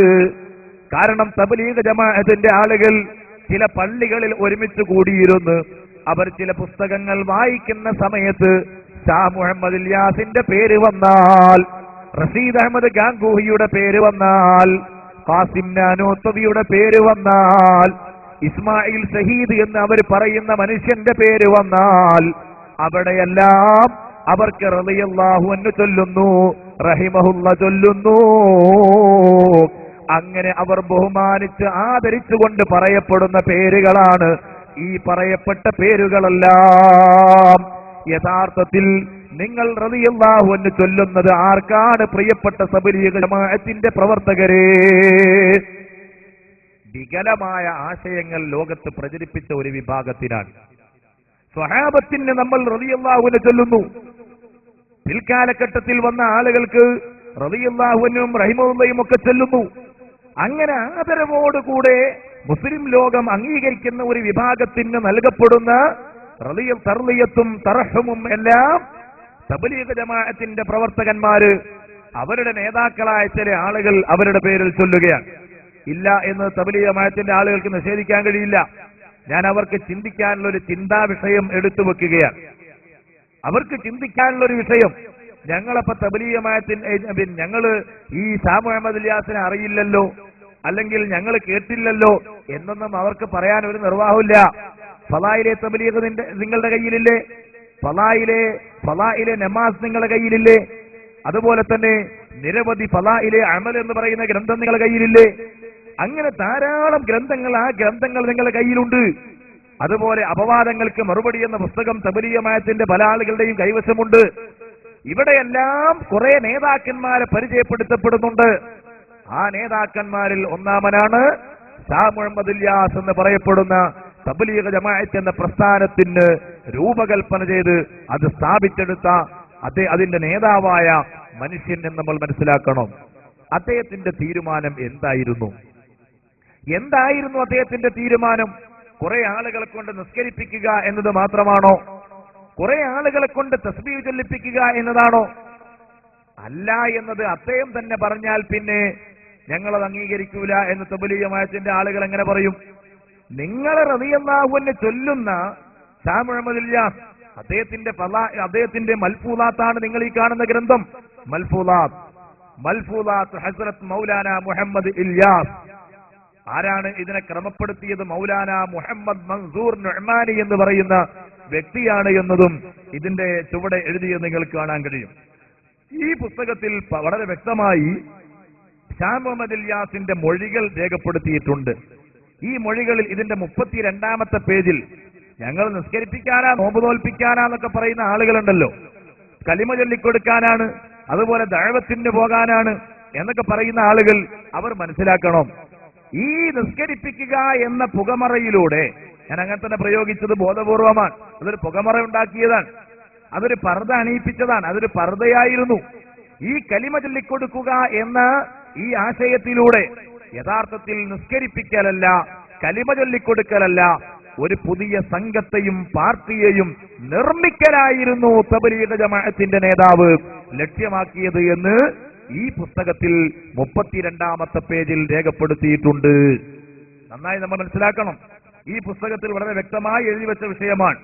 എന്താണ്? അവർ കലിമാവോ നമാസ് की तलकीनो तालीम को या हमारे पूरे निसाब की അലിഫ് ബേ തേ ഹേ.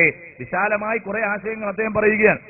കലിമ ചൊല്ലിക്കൊടുക്കുക, നിസ്കരിപ്പിക്കുക തുടങ്ങിയ പരിപാടികളൊക്കെ യഥാർത്ഥത്തിൽ തബ്ലീഗ് ജമാഅത്തിനെ സംബന്ധിച്ചിടത്തോളം അതിന്റെ അടിസ്ഥാന തത്വങ്ങളിൽ അലിഫും ബാഉം താഉം ആണ് എന്ന് പറഞ്ഞാൽ ABCD മാത്രമാണ്. അതല്ല അതിന്റെ ലക്ഷ്യം, അടിസ്ഥാനം അതല്ല. എന്താണ് പിന്നെ അടിത്തറ? ഇതൊക്കെ ABCDകളായാൽ പിന്നെ എന്താണ് അതിന്റെ യാഥാർത്ഥ്യം എന്താണ്? അടിത്തറ ഏതാണ്? ആ അടിത്തറ വളരെ വ്യക്തമായി ഈ പുസ്തകത്തിൽ പറയുന്നുണ്ട്.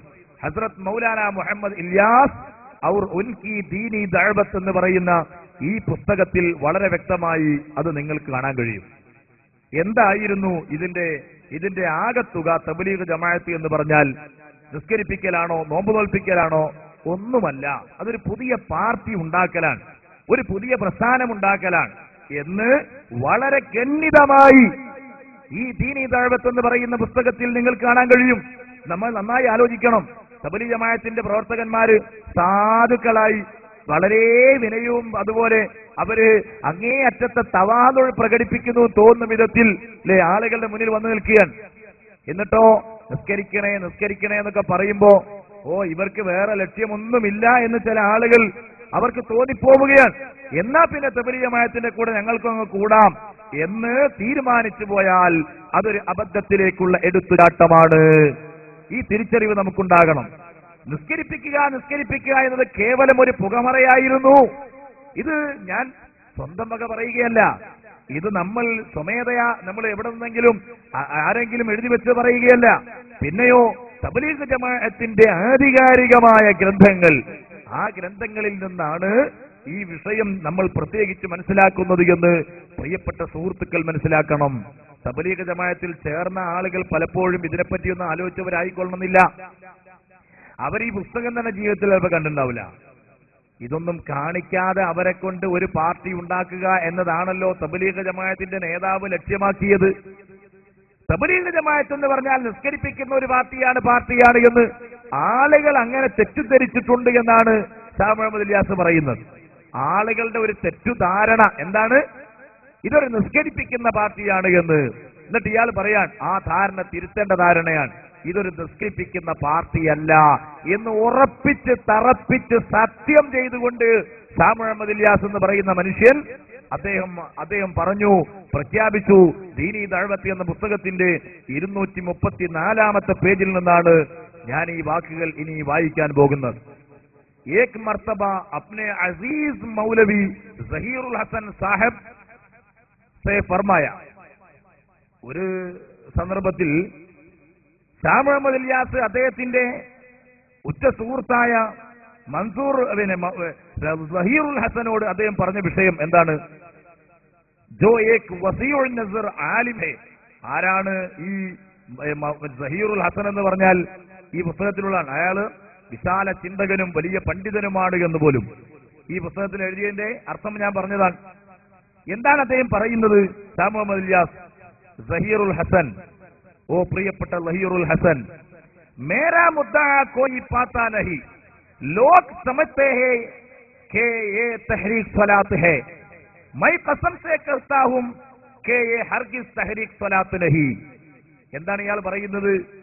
ഷാ മുഹമ്മദ് ഇല്യാസ് എന്ന് പറയുന്ന മനുഷ്യൻ അദ്ദേഹം പ്രഖ്യാപിക്കുന്ന വിഷയം സഹീറുൽ ഹസനെ വിളിച്ചിട്ട് പറയാൻ എന്താണ്? ആത്മസുഹൃത്തായ ആ സഹീറുൽ ഹസനെ വിളിച്ചിട്ട് പറയുന്നത്, എന്റെ വാദം എന്താണെന്ന് ആർക്കും മനസ്സിലായിട്ടില്ല, എന്റെ ആശയം ആഗ്രഹം എന്താണ് എന്നത് ആർക്കും മനസ്സിലായിട്ടില്ല, ജനങ്ങൾക്ക് അത് മനസ്സിലാക്കുന്നതിൽ പിഴവ് സംഭവിച്ചിട്ടുണ്ട്. എന്നിട്ട് ഇയാൾ പറയാൻ, ലോക് സമജ്തേ ഹേ കെ യേ തഹ്രീക് സ്വലാത്ത് ഹേ, ജനങ്ങൾ മനസ്സിലാക്കിയത് ഒരു നിസ്കരിപ്പിക്കുന്ന സംഘമാണ്, പാർട്ടിയാണ് എന്നാണ്.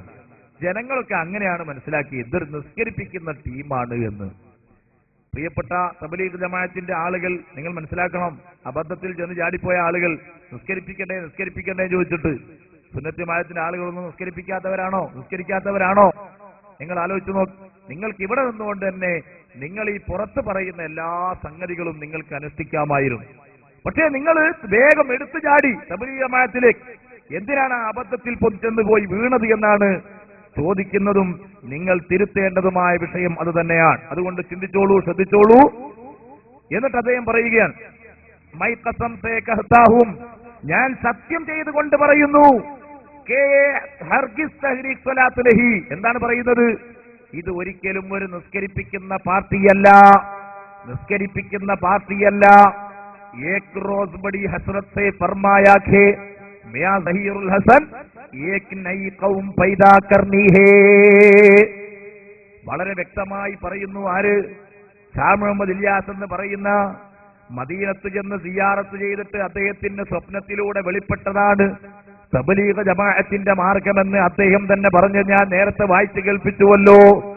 ആ ഷാ മുഹമ്മദ് ഇല്യാസ് അദ്ദേഹം വെളിപ്പെടുത്തുന്ന വിഷയമാണ്. വഹീറുൽ ഹസനോട് ഏക് റോസ് ബഡി ഹസ്രത് സേ ഫർമായ, വളരെ സങ്കടത്തോടുകൂടെ പറഞ്ഞ വിഷയമാണ്. എന്താ പറഞ്ഞത്? നിസ്കരിപ്പിക്കുന്ന പാർട്ടിയല്ല ഇത് എന്ന് പറഞ്ഞിട്ട് അദ്ദേഹം പറയുന്ന വിഷയം, ഒരു പുതിയ ടീമിനെ, ഒരു പുതിയ പാർട്ടിയെ, ഒരു പുതിയ സംഘത്തെ, ഒരു പുതിയ പ്രസ്ഥാനത്തെ നിർമ്മിക്കേണ്ടിയിരിക്കുന്നു, സൃഷ്ടിക്കേണ്ടിയിരിക്കുന്നു.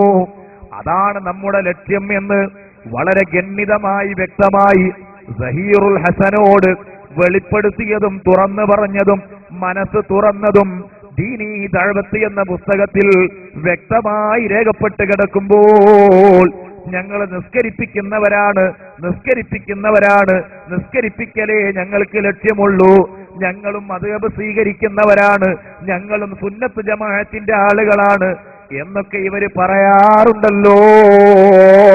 ഇത് കേവലം കപടമായ ഒരു നാട്യം മാത്രമാണ്.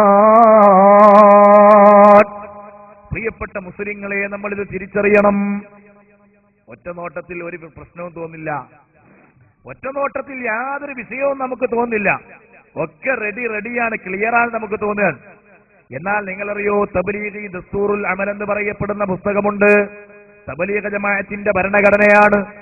ഈ തബ്ലീഗ് ജമാഅത്തിന്റെ ഭരണഘടനയിൽ എന്തുകൊണ്ടാണ് തബ്ലീഗ് ജമാഅത്ത് എന്ന പ്രസ്ഥാനം രൂപീകരിക്കപ്പെടുന്നത് എന്നും അതിന്റെ കാരണം എന്താണ് എന്നും വെളിപ്പെടുത്തിയിരിക്കുകയാണ്.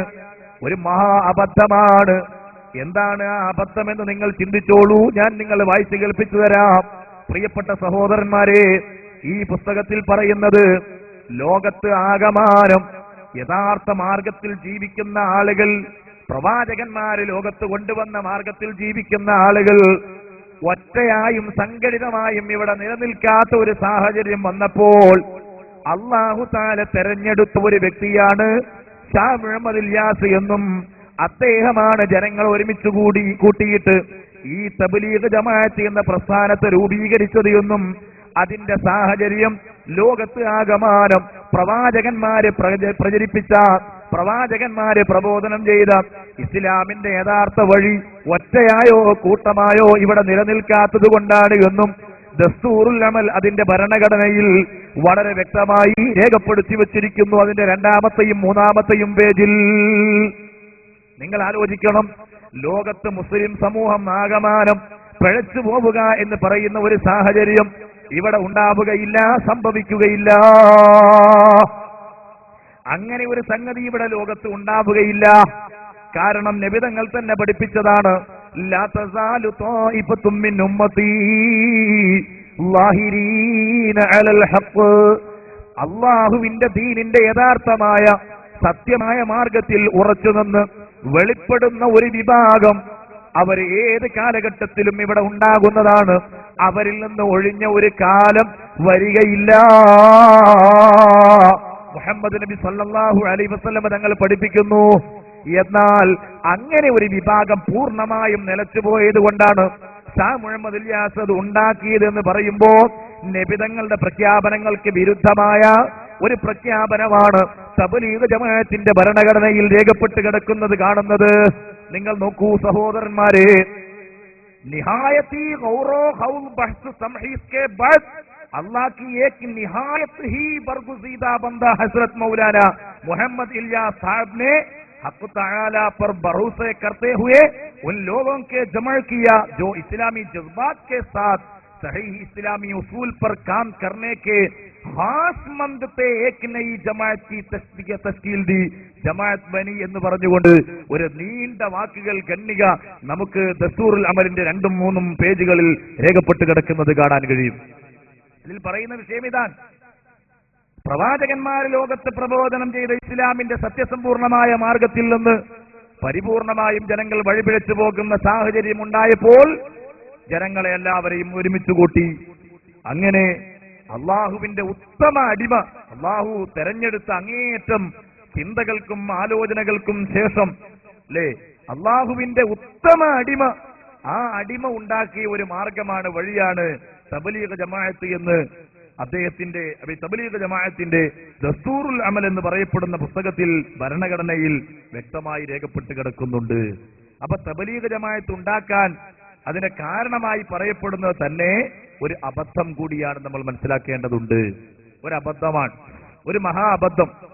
ആ അബദ്ധം എന്താണ്? ലോകത്ത് ഒറ്റയായും കൂട്ടമായും പ്രവാചകന്മാര് പ്രബോധനം ചെയ്ത മാർഗത്തിൽ നിന്ന് സമൂഹം വഴിപിഴച്ചു പോയതുകൊണ്ടും വഴിതെറ്റിപ്പോയത് കൊണ്ടുമാണ് ഷാ മുഹമ്മദ് ഇല്യാസ് ഇങ്ങനെ ഒരു മാർഗം ഉണ്ടാക്കുന്നത്, ഒരു പ്രസ്ഥാനം രൂപീകരിക്കുന്നത് എന്ന ദസ്തൂറുൽ അമലിലെ പ്രഖ്യാപനം. ആ പ്രഖ്യാപനം പ്രവാചക വചനങ്ങൾക്ക് വിരുദ്ധമാണ്. നമ്മൾ ആലോചിക്കണം. ഇങ്ങനെ കുറെ ആളുകൾ ദിക്ർ ചൊല്ലുന്നില്ലേ, നിസ്കരിക്കുന്നില്ലേ, സുബഹിക്ക് രാവിലെ എല്ലാരും എഴുന്നേൽക്കുന്നതിന് മുമ്പ് പോകുന്നില്ലേ എന്നൊക്കെ ചോദിക്കുന്ന ആളുകൾ ഉണ്ടാകും. അങ്ങനെ പോകുന്ന എത്ര സുന്നികൾ ഉണ്ടാവും? എത്ര സുന്നികളുണ്ട്? പ്രായം ചെന്ന എത്ര ആളുകളുണ്ട്? യുവാക്കളായ എത്ര ആളുകളുണ്ട്? അവരെയൊന്നും ആളുകൾ കാണുന്നില്ല. അവരെ കാണണമെന്ന് ഒരിക്കലും അവർ ആഗ്രഹിക്കുന്നുമില്ല. എന്നാലോ ഏതെങ്കിലും ഒരു തബ്ലീഗുകാരൻ എങ്ങനെയായാൽ ആ തബ്ലീഗുകാരനെ ഉയർത്തിക്കാട്ടിയിട്ട്, ഓ തബ്ലീഗ് ജമാഅത്തിൽ ചേർന്നപ്പോ ഇയാൾ ഭയങ്കര മാറ്റമാണ് കേട്ടോ, വലിയ മാറ്റം സംഭവിച്ചു പോയി, അത് മഹാപ്രസ്ഥാനമാണ് എന്നങ്ങ് വിധിയെഴുതാൻ അവിടെ നിൽക്കൂ സഹോദരാ. അതിന്റെ മുന്നേ നമ്മൾ ആലോചിക്കേണ്ട വിഷയം എന്താണ്? ഈ നിസ്കരിക്കുന്ന, ഇതേപോലെ നിസ്കരിക്കുന്ന ലോകത്ത് എത്ര ആളുകളുണ്ട്? എത്രയോ ആളുകൾ ലോകത്ത് വേറെയുമില്ലേ? കഠിന അധ്വാനങ്ങൾ അവർ ചെയ്യുന്ന, നിർവഹിക്കുന്ന എത്രയോ ആളുകൾ ലോകത്ത് ഇല്ലേ? അതുകൊണ്ട് മാത്രം ഈ പ്രസ്ഥാനം തെറ്റല്ല, അത് ശരിയാണ് എന്ന് വിലയിരുത്താൻ നമുക്ക് കഴിയുമോ? കഴിയുകയില്ല. അതിന് സാധിക്കണമെങ്കിൽ അവരുടെ വിശ്വാസത്തെ പറ്റി പഠിക്കേണ്ടതുണ്ട്. അത് ക്ലിയർ ആണെങ്കിൽ ഓക്കെ, നമുക്ക് പറയാം. മുസ്ലിം പണ്ഡിതന്മാരത് പറയും. അവരുടെ അമലുകളെ പറ്റി ആലോചിക്കേണ്ടതുണ്ട്. അത് ഇസ്ലാമിന്റെ അടിത്തറയിൽ ഒതുങ്ങി നിൽക്കുന്നതാണോ എങ്കിൽ നമുക്കത് പറയാം, അംഗീകരിക്കാം. അല്ലെന്ന് വന്നാൽ ആ മാർഗങ്ങൾ നമുക്ക് സ്വീകരിക്കാനും അംഗീകരിക്കാനും ഉൾക്കൊള്ളാനും പറ്റിയത് അല്ലേ അല്ല. പ്രിയപ്പെട്ട മുസ്ലിങ്ങളെ, സഹോദരന്മാരെ, തബ്ലീഗ് ജമാഅത്തിന്റെ ഫളായിലെ തബ്ലീഗ് എന്ന് പറയുന്ന, തബ്ലീഗിന്റെ മഹത്വങ്ങൾ എന്ന് പറയുന്ന ഒരു പുസ്തകമാണിത്. ഫളായില് ഗ്രന്ഥം തബ്ലീഗ് ജമാഅത്തിന് എല്ലാ ഗ്രന്ഥങ്ങളുടെയും എല്ലാ വിഷയങ്ങളുടെയും മഹത്വങ്ങൾ പറയുന്ന ഫളായിൽ പറയുന്ന ഗ്രന്ഥം, അത് ഒന്നിച്ചുകൊണ്ട് അതിലൊരു പാർട്ടാണിത്. പ്രബോധനത്തിന്റെ മഹത്വങ്ങൾ പറയുന്ന, തബ്ലീഗിന്റെ മഹത്വങ്ങൾ പറയുന്ന ഈ പുസ്തകം. ഈ പുസ്തകത്തിന്റെ 6ാമത്തെ പേജിൽ നിങ്ങൾക്ക് വളരെ വ്യക്തമായി കാണാൻ കഴിയും. എന്താണ് ഇതിൽ അവതാരിക എഴുതിയ അൽഹാജ് മൗലാന മുഹമ്മദ് മൂസ സാഹിബ് അവർകൾ എഴുതിയ അവതാരിക എന്നാണ്. എന്താണിത്? അൽഹാജ് മൗലാന മുഹമ്മദ് മൂസ സാഹിബ് എന്ന് പറഞ്ഞാൽ ഒരു മൗലാന കൂട്ടിപ്പറയാറുള്ള, അവരുടെ മൗലാനയായി അവതരിപ്പിക്കാറുള്ള കാഞ്ഞാർ മൂസ മൗലാന എന്ന് പറയുന്ന മനുഷ്യനാണ് അദ്ദേഹം. കാഞ്ഞാർ മൂസ മൗലാന. തബ്ലീഗുകാർ എങ്ങനെയാണ് അയാളെ പറ്റി പറയാറുള്ളത്? ആ മൂസ മൗലാന പറയപ്പെടുന്ന മനുഷ്യൻ മരിക്കുന്നത് വരെ തബ്ലീഗിന്റെ കേരളത്തിലെ അമീറാണ്. എഴുതിയ അവതാരികയാണിത്. ഈ അവതാരികയിൽ നേരത്തെ ദസ്തൂറുൽ അമലിൽ ഭരണഘടനയിൽ പറഞ്ഞ അതേ ആശയം അങ്ങനെ തന്നെ എടുത്തു കൊടുത്തത് നിങ്ങൾക്ക് കാണാൻ കഴിയും. മലയാളത്തിലും അങ്ങനെ തന്നെ അദ്ദേഹം എഴുതി. ആ ഭാഗം ഞാൻ നിങ്ങൾക്ക് ചെറിയ രൂപത്തിന്റെ പ്രധാനപ്പെട്ട ഭാഗം മാത്രം ഞാൻ ശ്രദ്ധയിൽപ്പെടുത്താം. അങ്ങനെ ഇസ്ലാം എന്നത് ഗ്രന്ഥങ്ങളിൽ മാത്രവും മുസ്ലിമീങ്ങൾ ഖബറിലും എന്ന നിലയിലായി. ആര് പറയാണ്? തബ്ലീഗ് ജമാഅത്ത്. ആ തബ്ലീഗ് ജമാഅത്തിന്റെ കേരളത്തിലെ അമീർ, മരിക്കുന്നത് വരെ അമീറായിരുന്ന മൂസ മൗലാന എന്നവർ പറയുന്ന ആള് അയാൾ പറയാണ്, മുസ്ലിമീങ്ങൾ എന്ന് പറയപ്പെടുന്ന ആളുകൾ ഖബറിലെത്തി. ഇസ്ലാമോ അത് ഗ്രന്ഥങ്ങളിൽ മാത്രവുമായി. ഇസ്ലാം ഗ്രന്ഥങ്ങളിൽ മാത്രവും മുസ്ലിമീങ്ങൾ ഖബറിലും എത്തുന്ന ഒരു സാഹചര്യം ഇവിടെ ഭൂമിയിൽ മുസ്ലിങ്ങൾ എന്നല്ല പോലും ആ രൂപത്തിലേക്ക് എത്തിയപ്പോഴാണ് അങ്ങനെ പിന്നെ ഈ തബ്ലീഗ് ജമാഅത്ത് എന്ന് പറയപ്പെടുന്ന പ്രസ്ഥാനം ആ പ്രസ്ഥാനത്തിന് രൂപകൽപ്പന ചെയ്യപ്പെടുകയും അത് നിർമ്മിക്കപ്പെടുകയും എന്നാണ് നിങ്ങൾ മനസ്സിലാക്കണം. ഈ തബ്ലീഗ് ജമാഅത്തിന്റെ പ്രവർത്തനത്തിന് നേതൃത്വം കൊടുത്ത ഈ പ്രസ്ഥാനത്തെ ഉണ്ടാക്കിയ ആളുകളിൽ അങ്ങനെയുള്ള മഹാന്മാരുടെ നീണ്ട മാലയിലെ ഒരു രത്നമണിയാണ് ബഹുമാനപ്പെട്ട ഷാഹ് മൗലാന മുഹമ്മദ് ഇല്യാസ് റഹ്മത്തുള്ളാഹി അലൈഹി അവറുകൾ എന്ന് ഈ പുസ്തകത്തിൽ പ്രത്യേകം പരാമർശിച്ചത് കാണാൻ കഴിയും. ധാരാളം ആലിമീങ്ങൾ ലോകത്ത് വന്നിട്ടുണ്ട് എന്നും അതിലെ രത്നമണി ആ മാലയിലെ ആ ചങ്ങലയിലെ ഒരു രത്നമണിയാണ് ആര്? ഷാ മുഹമ്മദ് ഇല്യാസ് എന്നുമാണ്. അപ്പൊ ഷാ മുഹമ്മദ് ഇല്യാസിനെ ഞങ്ങൾ എന്നൊന്നും തബ്ലീഗുകാര് പറയണ്ട, അങ്ങനെ ഒരു നേതാവ് ഞങ്ങൾക്കില്ലാന്ന് പറയണ്ട. ഇനി ഞാൻ ഒന്നുകൂടി കേൾപ്പിച്ചു തരാം. ഹസ്രത്ത് ഖുതുബുൽ ആലം മൗലാന റഷീദ് അഹമ്മദ് ഗാംഗൂഹി എന്ത് ഖുതുബുൽ ആലം ലോകത്തിന്റെ ഖുതുബ് എന്ന് വിശേഷിപ്പിക്കപ്പെട്ട മനുഷ്യൻ തബ്ലീഗ് ആ വിശേഷണം നൽകിയത് ആർക്കാണ്? റഷീദ് അഹമ്മദ് ഗാംഗൂഹി എന്ന് പറയുന്ന മനുഷ്യനാണ്. ഞങ്ങൾ റഷീദ് അഹമ്മദ് ഗാംഗൂഹി അറിയൂല എന്ന് പറഞ്ഞിട്ട് കാര്യമില്ല. തൽക്കാലം നിങ്ങൾ ഞങ്ങളുടെ മുമ്പിൽ തടിതപ്പാനുള്ള കേവലം ഒരു സാമാജിക മത്സരം മാത്രമാണ് നിങ്ങൾ നടത്തിക്കൊണ്ടിരിക്കുന്നത്. നിങ്ങളുടെ പുസ്തകത്തിൽ അതാ രേഖപ്പെട്ട് കിടക്കുന്നു. ഖുതുബുൽ ആലമായി ഗൗസുൽ ആലം ശൈഖ് മുഹയ്യിദ്ദീൻ അബ്ദുൽ ഖാദിർ അൽ ജീലാനി ഖദ്ദസല്ലാഹു സിർറുൽ അസീസ് പോലുള്ള ആളുകളെ സംബന്ധിച്ച് പണ്ഡിതന്മാര് പറയുകയും അവർ രേഖപ്പെടുത്തുകയും ചെയ്തതുപോലെ ഖുതുബുൽ ആലം എന്ന വിശേഷണങ്ങൾ നൽകപ്പെടുന്ന വ്യക്തിയായി തബ്ലീഗ് ജമാഅത്തിന്റെ കേരളത്തിലെ അമീറായിരുന്ന, മരിക്കുവോളം അമീറായിരുന്ന കാഞ്ഞാർ മൂസ എന്ന് അവർ പറയുന്ന മനുഷ്യനില്ലേ, ആ വ്യക്തി എഴുതുകയാണ് ഖുതുബുൽ ആലം റഷീദ് അഹമ്മദ് ഗാംഗൂഹി അവരുടെ ശിക്ഷണത്തിലാണ് ചെറുപ്പകാലം ശൈഖ് അവറുകൾ ചെറുപ്പകാലം കഴിഞ്ഞത്. ചെറുപ്പകാലത്ത് എവിടെ ഉണ്ടായിരുന്നത്? ഖുതുബുൽ ആലമായി അവർ വിശേഷിപ്പിക്കുന്ന റഷീദ് അഹമ്മദ് ഗാംഗൂഹിയുടെ കൂടെയാണ്. നിങ്ങൾ ഇതൊരു അടിസ്ഥാന വിഷയമാണ്, നന്നായി നമ്മൾ മനസ്സിലാക്കണം. വിഷയത്തിന്റെ അടിത്തറയാണ്, അടിസ്ഥാനമാണിത്. അഥവാ തബ്ലീഗ് ജമാഅത്തിന് ഭരണഘടനയുണ്ട്, ആ തബ്ലീഗ് ജമാഅത്ത് രൂപീകരിക്കപ്പെട്ടതിന് പശ്ചാത്തലങ്ങളുണ്ട്, ആ തബ്ലീഗ് ജമാഅത്തിന് ചില നേതാക്കളും ഉണ്ട്. ഇതാണ് അതിന്റെ ഒരു പ്രധാനപ്പെട്ട അടിത്തറ എന്ന നിലക്ക് ശ്രദ്ധയിലേക്ക് ഞാൻ എടുത്തു വെക്കുന്ന വിഷയം. അല്ലാ തബ്ലീഗ് ജമാഅത്തുകാര് നമ്മൾ മതത്തിൽ പഠിച്ച ലോകത്ത് ചരിത്ര ഗ്രന്ഥങ്ങൾ മുഴുവനും രേഖപ്പെടുത്തിയ മഹാന്മാരും മഹത്തുക്കളുമായ ആളുകൾ അവരുടെ ചരിത്രങ്ങളല്ല അവർ യഥാർത്ഥത്തിൽ കൊണ്ടിരിക്കുന്നത്. ആ ഇമാമുകളെ അല്ല തബ്ലീഗ് ജമാഅത്തിന്റെ മാതൃകയാക്കിക്കൊണ്ടിരിക്കുന്നത്. മറിച്ച് അവർക്ക് നേതാക്കൾ വേറെ, അവർക്ക് ഗ്രന്ഥങ്ങൾ വേറെ, അവർക്ക് ഭരണഘടന വേറെ, അവർക്ക് ആശയങ്ങൾ വേറെ, എല്ലാ അർത്ഥത്തിലും മാറുകയും എന്നിട്ട് ഞങ്ങൾ സുന്നത്ത് ജമാഅത്തിലും മദ്ഹബിലുമാണ് എന്ന് പുതിയ വാദം ഉന്നയിച്ചുകൊണ്ട് ജനങ്ങളുടെ ഇടയിൽ പ്രത്യക്ഷപ്പെടുകയും ചെയ്യുന്നു. ഇത് കാപട്യത്തിന്റെ ഒന്നാം തരം അടയാളമാണ്. അല്ലേ? നിങ്ങൾ ആലോചിച്ചു നോക്ക്. നേതാവൊന്ന് വേറെ, ഭരണഘടന ഒന്ന് വേറെ, ഇങ്ങനെയൊക്കെ വേറെ ആയിട്ടും അബദ്ധങ്ങൾ പറഞ്ഞിട്ടും എഴുതിയിട്ടും ഇത് ജനങ്ങളുടെ മുന്നിലേക്ക് എടുത്തു വെച്ച് ഇതാ തബ്ലീഗ് ജമാഅത്ത് ഇങ്ങനെയാണെന്ന് പറയുമ്പോ ഞങ്ങൾ അറിയൂലട്ടോ എന്ന് ചില ആളുകളെ. നിങ്ങൾ അറിയൂല എന്ന് പറഞ്ഞാലോ, നിങ്ങളെ കേരളത്തിലെ അമീറല്ലേ ഇതൊക്കെ എഴുതിയത്? നിങ്ങളെ കേരളത്തിലെ അമീറല്ലേ ഇതൊക്കെ രേഖപ്പെടുത്തിയത്? തബ്ലീഗ് ജമാഅത്തിന്റെ സാധാരണ ചിന്തിക്കണം, ഞങ്ങൾ അറിഞ്ഞില്ല, ഇതൊന്നും അറിയാതെ എന്തിന് തബ്ലീഗ് ജമാഅത്തുകാരനായി, ഇതൊന്നും ചിന്തിക്കാതെ എന്തിന് തബ്ലീഗ് ജമാഅത്തിലേക്ക് പോയി, ഇങ്ങനെ വല്ല ഉണ്ടോ എന്ന് നിങ്ങൾ എന്തുകൊണ്ടൊരു പണ്ഡിതനോട് ചോദിച്ചില്ല? അവിടെയാണല്ലോ ഏറ്റവും വലിയ അബദ്ധം കിടക്കുന്നത്. ആരോ വന്ന് എങ്ങോട്ടോ വിളിച്ചപ്പോ പോയി അബദ്ധത്തിൽ ചെന്ന് ചാടിയിട്ട് ഞാനൊന്നും അറിഞ്ഞില്ല എന്ന് പറഞ്ഞിട്ട് വല്ല കാര്യമുണ്ടോ? എന്നാൽ ഇപ്പൊ അറിഞ്ഞോളൂ, ഈ അറിഞ്ഞ സ്ഥിതിക്ക് നിങ്ങൾക്ക് അള്ളാഹുവിന്റെ ദീനിന്റെ മുസ്തഖീമായ മാർഗത്തിലേക്ക് സുന്നത്ത് ജമാഅത്തിലേക്ക് തിരിച്ചു വരാമല്ലോ. അറിഞ്ഞ സ്ഥിതിക്ക് ചെയ്യാലോ. അതുകൊണ്ട് ഞങ്ങൾ ഓർമ്മപ്പെടുത്തുകയാണ്. അങ്ങനെ ഷാ മുഹമ്മദ് ഇല്യാസ് എന്ന് പറയുന്ന മനുഷ്യൻ റഷീദ് അഹമ്മദ് ഗാംഗൂഹിയുടെ കീഴിലാണ് ചെറുപ്പകാലം കഴിച്ചു കൂട്ടിയത്. ഷെയ്ഖ് ശിഷ്യനോട് വളരെയേറെ വാത്സല്യവും ബഹുമാനവും ഉണ്ടായിരുന്നു. അദ്ദേഹത്തിന്റെ നല്ല ഭാവിയെ സംബന്ധിച്ച് ശുഭസൂചകമായി പലതും പറഞ്ഞിട്ടുണ്ട്. കണ്ടോ? അങ്ങനെ പലതും പറഞ്ഞിട്ടുണ്ട് പോലും. അപ്പൊ അങ്ങനെ വലിയ അഭേദ്യമായ ബന്ധം ഉണ്ടായിട്ടുണ്ട് എന്നാണ്. പ്രിയപ്പെട്ട സഹോദരന്മാരെ, ഞാനത് വിശദീകരിക്കുകയല്ല. നിങ്ങൾ ആലോചിക്കണം. അപ്പൊ ഓർമ്മപ്പെടുത്തിയത് തബ്ലീഗ് ജമാഅത്ത് എന്ന് പറയപ്പെടുന്ന പ്രസ്ഥാനത്തിന് ധാരാളം നേതാക്കളുണ്ട്. ദൈവബന്ധു ഉലമാക്കളുടെ പന്ഥാവ് എന്ന് പറയുന്ന വേറൊരു ഗ്രന്ഥം നിങ്ങൾക്ക് കാണാൻ കഴിയും. ഹസ്രത്ത് മൗലാന ഖാരി മുഹമ്മദ് തയ്യിബ് രചിച്ചു എന്ന് പറയപ്പെടുന്ന ഗ്രന്ഥം അത് വിവർത്തനം ചെയ്തത് CP മുഹമ്മദ് ഇസ്ഹാഖ് മൗലവി അൽ ഖാസിമി. അദ്ദേഹം വിവർത്തനം ചെയ്ത ഗ്രന്ഥം മക്തബ അൻസാറുൽ ഉലൂം മഞ്ചേരി പ്രസിദ്ധീകരിച്ച പുസ്തകമാണ്. ഇതിലും ധാരാളം നേതാക്കന്മാരെ പരിചയപ്പെടുത്തുന്നുണ്ട്.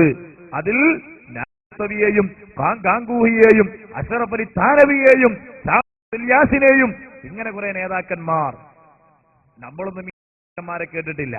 എന്ന് പറഞ്ഞാൽ സാധാരണഗതിയിൽ നമ്മുടെ മദ്രസകളിലൊക്കെ പഠിക്കുന്ന ആളുകൾ ഈ പറയപ്പെടുന്ന ഈ ഗാംഗൂഹിയെ കേൾക്കാറുണ്ട്. ഇവിടെ ഇരിക്കുന്ന സദസ്സിലെ ആളുകളിൽ പല ആളുകളും റഷീദ് അഹമ്മദ് ഗാംഗൂ എന്ന് പറഞ്ഞ ഒരു പേര് തന്നെ ആദ്യം കേട്ടവർ എത്രയോ ആളുകൾ ഉണ്ടാവൂലേ ഇവിടെ? ആ മുഹമ്മദ് ഇല്യാസ് പേരിന് ആദ്യം കേട്ടവരുണ്ടാവൂലേ? നിങ്ങൾ ആലോചിച്ച് നോക്ക്. ഇങ്ങനെ എത്രയോ പേരുകൾ ആദ്യം കേട്ട ആളുകൾ ഉണ്ടാകും ഇവിടെ. ഞാനിപ്പോ പറഞ്ഞപ്പോ ഖാസിം എന്നൊക്കെ പറയുന്ന ആ പേരുകൾ ഇപ്പം മാത്രം കേട്ട ആളുകൾ ഈ സദസ്സിലുണ്ടാകും.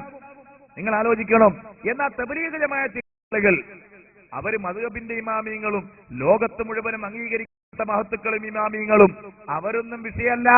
തബ്ലീഗ് ജമാഅത്ത് അവർക്ക് വേറെ കുറെ നേതാക്കന്മാരാണ്, അവർക്ക് വേറെ ഒരു അവർക്ക് വേറെ കുറെ ഗ്രന്ഥങ്ങളാണ്, അവർക്ക് വേറെ കുറെ സിദ്ധാന്തങ്ങളും ആശയങ്ങളുമാണ്. അവിടെയാണ് എതിർപ്പ് തുടങ്ങുന്നത്. അവിടെയാണ് തബ്ലീഗ് ജമാഅത്ത് എതിർക്കപ്പെടുന്നത്. ഭരണഘടന നേതാക്കന്മാര് അബദ്ധം പറഞ്ഞവർ പ്രസ്ഥാനം രൂപീകരിച്ചത് ഖുർആന്റെ ദുർവ്യാഖ്യാനത്തിൽ നിന്ന് തുടങ്ങിയിട്ട് ഇങ്ങനെയുള്ള നിലനിർത്തുന്ന ഒരു പ്രസ്ഥാനത്തെ എങ്ങനെ കൈനീട്ടി മുസ്ലിം സ്വീകരിക്കാൻ കഴിയില്ല. അതുകൊണ്ടാണ് പ്രിയപ്പെട്ട സുഹൃത്തുക്കളെ, ലളിതമായി ഞാൻ നിങ്ങൾ ശ്രദ്ധയിലേക്ക് എടുത്തു വെക്കേ, ആലോചിക്കുക വളരെ നന്നായി. തബ്ലീഗ് ജമാഅത്ത് ഞങ്ങൾ മദ്ഹബിന്റെ ആളുകളാണെന്ന് പറയാറുണ്ട്. ഹനഫി മദ്ഹബ് സ്വീകരിക്കുന്നു, അല്ലെങ്കിൽ ഹംബലി മദ്ഹബ് സ്വീകരിക്കുന്നു, മാലിക്കി മദ്ഹബ് സ്വീകരിക്കുന്നു എന്നൊക്കെ പറയാറുണ്ട്. ഷാഫിഈ മദ്ഹബ് സ്വീകരിക്കുന്നു എന്നും അപൂർവം പറയാറുണ്ട്. എന്നാൽ ആ മദ്ഹബ് സ്വീകരിക്കുന്ന ആളുകളാണെങ്കിൽ നിങ്ങളോട് ചില കാര്യങ്ങൾ ഞാൻ ചോദിക്കുകയാണ്, ചിന്തിക്കാൻ വേണ്ടിയാണ്. തബ്ലീഗ് അതിന് ഉത്തരം പറയുമെന്ന് എനിക്ക് തോന്നുന്നില്ല, മറുപടി പറയുമെന്നും എനിക്ക് തോന്നുന്നില്ല. എന്നാൽ മറുപടി ഉണ്ടെങ്കിൽ നിങ്ങൾക്ക് പറയാവുന്നതാണ്, ഇല്ലെങ്കിൽ ഇല്ല എന്നും മറുപടി പറയാവുന്നതാണ്. ഇനി ഞങ്ങളൊരു വാദപ്രതിവാദത്തിന് തന്നെ ഉണ്ടെന്ന് നിങ്ങൾക്ക് നിങ്ങളുടെ അമീറുമാരുമായി ബന്ധപ്പെട്ട് പറയാനോ അതിന് ധൈര്യമോ നിങ്ങൾ കാണിക്കുന്നുണ്ടെങ്കിൽ ഞങ്ങൾ അതും സ്വാഗതം ചെയ്യുകയാണ്. കാരണം പല പല സ്ഥലങ്ങളിലും വെച്ച് തബ്ലീഗ് ജമാഅത്തിന്റെ ആളുകൾ ഞങ്ങൾ വാദങ്ങൾക്ക് ഉണ്ട് എന്ന് പറഞ്ഞ് രംഗത്ത് വരികയും എന്നാൽ വ്യവസ്ഥയിൽ തിരിഞ്ഞു പോവുകയും ചെയ്ത എത്രയോ സന്ദർഭങ്ങൾ ഉണ്ടായിട്ടുണ്ട്. എന്താണ് അതിന്റെ കാരണം? ഞങ്ങൾക്ക് യാതൊരു തെറ്റുമൊന്നുമില്ല എന്നാണ് അവരുടെ വാദമെങ്കിൽ നേതാക്കന്മാരായ ആളുകൾ എന്ന് പറയാൻ എത്ര അവസരങ്ങളുണ്ട്? ആ അവസരങ്ങൾക്ക് ഉപയോഗപ്പെടുത്തിക്കൂടെ? പക്ഷേ അവരുടെ ഉള്ളിൽ അങ്ങനെ അല്ലാത്തത് കൊണ്ട്, അടിത്തറ അങ്ങനെ അല്ലാത്തത് കൊണ്ട് അവർ ങ്ങൾക്ക് വരാറില്ല, ഗണന പ്രഭാഷണങ്ങൾക്ക് വരാറില്ല, മുഖാമുഖം വരാറില്ല. ഞങ്ങൾ നിസ്കരിപ്പിക്കുന്ന ഒരു ടീം മാത്രമാണെന്ന് പറഞ്ഞിട്ട് ഇങ്ങനെ പോവുകയാണ്. അവരുടെ ഒരു പതിവ് ശൈലി എന്ന് നമ്മൾ തിരിച്ചറിയണം. അത് വലിയ കാപട്യത്തിന്റെ ലക്ഷണമായി നിലനിൽക്കുന്നു എന്നത് ഞാൻ വെറുതെ പറഞ്ഞതല്ല. തബ്ലീഗ് ജമാഅത്തിന്റെ സ്ഥാപക നേതാവ് ഷാമിന്റെ പ്രഖ്യാപനം തന്നെ നിങ്ങളുടെ ശ്രദ്ധയിൽ ഞാൻ നേരത്തെ കേൾപ്പിച്ചിട്ടുണ്ട്. പ്രിയപ്പെട്ട സഹോദരങ്ങളെ, നമ്മൾ ഈ കോഴിക്കോട് ജില്ലയിൽ വടകര എന്ന് പറയുന്ന പ്രദേശത്ത്, വടകരയിൽ നിങ്ങൾക്ക് കാണാം തബ്ലീഗ് ജമാഅത്തിന്റെ ഒരു പള്ളി. തബ്ലീഗ് ജമാഅത്തിന്റെ ഒരു പള്ളി കാണാം. ഞങ്ങൾ സുന്നികളാണെന്നൊക്കെ പറയാറുണ്ടല്ലോ തബ്ലീഗുകാര്. എന്നാൽ തബ്ലീഗ് ജമാഅത്തിന്റെ പള്ളി വടകരയിലുണ്ട്, അവരുടെ സ്വന്തമായ പള്ളി. പരിസരത്തൊന്നും ഒരു പള്ളി ഇല്ലാത്തതുകൊണ്ടൊന്നുമല്ല, എത്രയോ പള്ളി കൊണ്ട് നിറഞ്ഞു കിടക്കുന്ന പ്രദേശമാണ്. ആ പ്രദേശത്ത് അപ്പുറത്തു നിന്ന് പള്ളിയുടെ ജനാലയിലൂടെ നോക്കിയാൽ ഇപ്പുറത്ത് തബ്ലീഗ് ജമാഅത്തിന്റെ കാണും. നൂറ്റാണ്ടുകൾ പഴക്കമുള്ള പള്ളിയാണ് ജമാഅത്തിന്റെ പള്ളി. അതവിടെ വെച്ചിട്ട് തബ്ലീഗുകാർ വേറെ പള്ളി ഉണ്ടാക്കിയിട്ടോ എന്നാ പിന്നെ അവരുടെ ചില ജമാഅത്തിനും അവരുടെ ചില സംഘം ചേരലിനും പുസ്തകം വായിക്കലിനും ഒക്കെ ഉള്ള ഒരു സൗകര്യപ്പെടുത്തൽ എന്നതിൽ ഉണ്ടാക്കിയ ഒരു സ്ഥലമാണ് എന്ന് മാത്രം നമുക്കതിനെപ്പറ്റി പറയുമോ? പറ്റില്ല. നിഷ്പക്ഷമായി നമ്മൾ വിലയിരുത്തി ചിന്തിച്ചു നോക്കുക, നിഷ്പക്ഷമായി. എന്നിട്ട് ആ പള്ളിയിൽ തബ്ലീഗ് ജമാഅത്തിന്റെ ആളുകൾ വെള്ളിയാഴ്ച അവർ സംഗമിക്കാറുണ്ട്, ഒരുമിച്ച് കൂടാറുണ്ട്. അങ്ങനെ ഒരുമിച്ച് കൂടിയിട്ട് അവിടെ നടത്തുന്ന ജുമുഅ നിസ്കാരം, അതിന്റെ മുന്നേ നടക്കുന്ന 2 ഖുത്ബ, ആ ഖുത്ബയുടെ ഭാഷ ഏത്? ഈ നാട്ടിലെ തബ്ലീഗിന്റെ പ്രവർത്തകർ വളരെ വിരളമാണെങ്കിലും വളരെ കുറവാണെങ്കിലും ഞാൻ അവരോട് ഓർമ്മപ്പെടുത്തുകയാണ്, നിങ്ങൾ പരിശോധിക്കണം. വടകരയിൽ നിങ്ങളുടെ പള്ളിയിൽ വെള്ളിയാഴ്ച നടത്തുന്ന ഖുത്ബയിൽ ഭാഷ ഏതാണ്? പ്രിയപ്പെട്ട തബ്ലീഗ് ജമാഅത്തിന്റെ പ്രവർത്തകരെ പറയൂ, നിങ്ങൾ ഏതാണ് അവിടുത്തെ ഖുത്ബയുടെ ഭാഷ? വളരെ വ്യക്തമല്ലേ? മലയാളത്തിൽ ഖുത്ബ. അവിടെ നടക്കുന്ന മലയാളത്തിൽ ഖുത്ബയാണ്, നടക്കാറുള്ള മലയാളത്തിലാണ്. കേരളത്തിൽ എത്ര പള്ളികൾ അങ്ങനത്തേത് ഉണ്ട് എന്നറിയോ നിങ്ങൾ? തബ്ലീഗാർക്ക് എത്ര പള്ളികൾ അങ്ങനെയുള്ളതുണ്ട്? തബ്ലീഗ് ജമാഅത്തിന്റെ ആളുകൾ, അതിന്റെ പ്രവർത്തകർ അറിയാതെ പെട്ടുപോയവരാണ്, ഞങ്ങൾക്കറിയാം. നിങ്ങൾക്ക് ആവേശത്തോടെ പ്രവർത്തിക്കാൻ സുന്നത്ത് ജമാഅത്തിലേക്ക് തിരിച്ചു വരാം. സുന്നത്ത് ജമാഅത്തിന്റെ സംഘടനകളുമായി നിങ്ങൾക്ക് അടുത്ത് ഇടപഴകാം. ഞങ്ങൾ ഓർമ്മപ്പെടുത്തുന്നു, നിങ്ങളുടെ മുമ്പിൽ സർവ്വവാതിലുകളും തുറന്നു വെക്കുകയും ചെയ്യുന്നു. കടന്നു വരാം. ഇഖ്ലാസോടെയുള്ള ദീനീ പ്രവർത്തനം മാത്രമാണ് നിങ്ങൾക്ക് ലക്ഷ്യമെങ്കിൽ എന്ന് ഞങ്ങൾ ഓർമ്മപ്പെടുത്തുന്നു, ഉണർത്തുന്നു. പ്രിയപ്പെട്ട മുസ്ലിങ്ങളെ, സഹോദരന്മാരെ, ഇസ്ലാമിക ചരിത്രത്തിൽ നിങ്ങൾ പരിശോധിച്ച് നോക്കിയാൽ ഹിജ്റ 1200 കൊല്ലക്കാലം അറബി ഭാഷയിലല്ലാത്തൊരു ഖുത്ബ വെള്ളിയാഴ്ച അള്ളാഹുവിന്റെ പള്ളി മിമ്പറുകളിൽ നിന്ന് നടന്നിട്ടില്ല. ഹിജ്റ 1200 കൊല്ലക്കാലം, ഹിജ്റ 1200 കൊല്ലക്കാലം അതിൽ മാറ്റം വരുത്തി ഭേദഗതി ഉണ്ടാക്കിയത് പാശ്ചാത്യരുടെ കരങ്ങളാൽ തുർക്കിയിലെ ഭരണ നേതൃത്വത്തിൽ അവരോധിക്കപ്പെട്ട മുസ്തഫ കമാൽ പാഷ. ആ മുസ്തഫ കമാൽ പാഷയെ ഗവർണറായി നിയോഗിക്കപ്പെട്ട് തുർക്കിയിലെ ഇസ്ലാമിക ചുറ്റുപാടുകളെ മുഴുവനും തകർത്ത് തരിപ്പണമാക്കുന്നതിന് വേണ്ടി അദ്ദേഹം ചില ശ്രമങ്ങൾ നടത്തിയപ്പോൾ അള്ളാഹുവിന്റെ പള്ളി മിമ്പറുകളിൽ നിന്ന് ഇസ്ലാമിന്റെ ചിഹ്നം പോലും എടുത്തു കളയണമെന്ന തീരുമാനം ആ മനുഷ്യൻ ഉണ്ടാക്കി. ആ ഓർഡർ അത് പുറപ്പെടുവിപ്പിച്ച് ഖതീബുമാരോട്, ഖുത്ബയോതുന്നവരോട് വരുന്ന ആഴ്ച മുതൽ തുർക്കി ഭാഷയിൽ ഖുത്ബയോദണമെന്ന് കൽപ്പിക്കുന്നത് വരെ ലോക ചരിത്രത്തിൽ അറബേതര ഭാഷയിലുള്ള ഒരു ഖുത്ബയുടെ ചരിത്രം തുടങ്ങിയിട്ടില്ല. അപ്പോ ജൂതചാരനായ ഒരു മനുഷ്യൻ നടപ്പിലാക്കിയ പരിപാടി മുജാഹിദുകൾ ഏറ്റുപിടിച്ചു, ജമാഅത്തുകാർ ഏറ്റുപിടിച്ചു.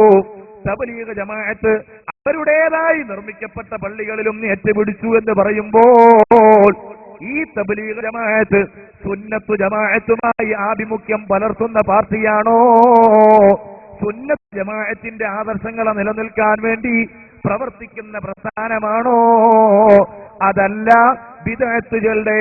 ബിദ്അത്തുകളുടെ സംഘങ്ങളുടെ ഒരു പുതിയ രൂപമായി അവതരിച്ച പിഴച്ച പാർട്ടിയാണോ? ഏതാണ്? പ്രിയപ്പെട്ട സഹോദരങ്ങളെ, നിങ്ങൾക്ക് ആലോചിക്കാം. വടകര കോഴിക്കോട് ജില്ലയിലാണ്. നമുക്കധികമൊന്നും യാത്ര ചെയ്യാനില്ല, പോയി അന്വേഷിക്കാമല്ലോ. ഞാനൊരു ചെറിയ ഉദാഹരണം പറഞ്ഞതാണ്. ഞങ്ങൾ വലിയ സുന്നികളാണ്, സുന്നത്യമായത്തിന്റെ ആളുകളാണ്. ഞങ്ങള് അങ്ങനെ ബിദ്അത്തിന്റെ ആളുകളൊന്നും അല്ലാന്നൊക്കെ പറയാൻ വേണ്ടി ശ്രമിക്കുന്ന ആളുകൾ ഉണ്ടാവുമല്ലോ തബ്ലീഗിന്റെ ആളുകളിൽ. ഞാൻ അവർക്ക് വേണ്ടിയാണ് ഓർമ്മപ്പെടുത്തിയത്. അതൊക്കെ ഉറുദു പുസ്തകത്തിലല്ലേ, അതൊക്കെ നേതാക്കൾ പറഞ്ഞതല്ലേ. ഇത് വടകരയിലാണ്, നമ്മളെ കോഴിക്കോട് ജില്ലയിൽ. അവിടെ ചെന്നാൽ നമുക്ക് ഈ വിഷയം ഇപ്പോഴും വളരെ വ്യക്തമായി ആളുകൾ പറഞ്ഞു തരും. അവിടെ നടക്കുന്ന അങ്ങനെയാണ്. പിന്നെ ഒന്ന് പറഞ്ഞു തരിക എന്നുള്ള വിഷയം തന്നെ ഉദിക്കുന്നില്ലല്ലോ. അപ്പൊ നമ്മൾ ആലോചിക്കണം,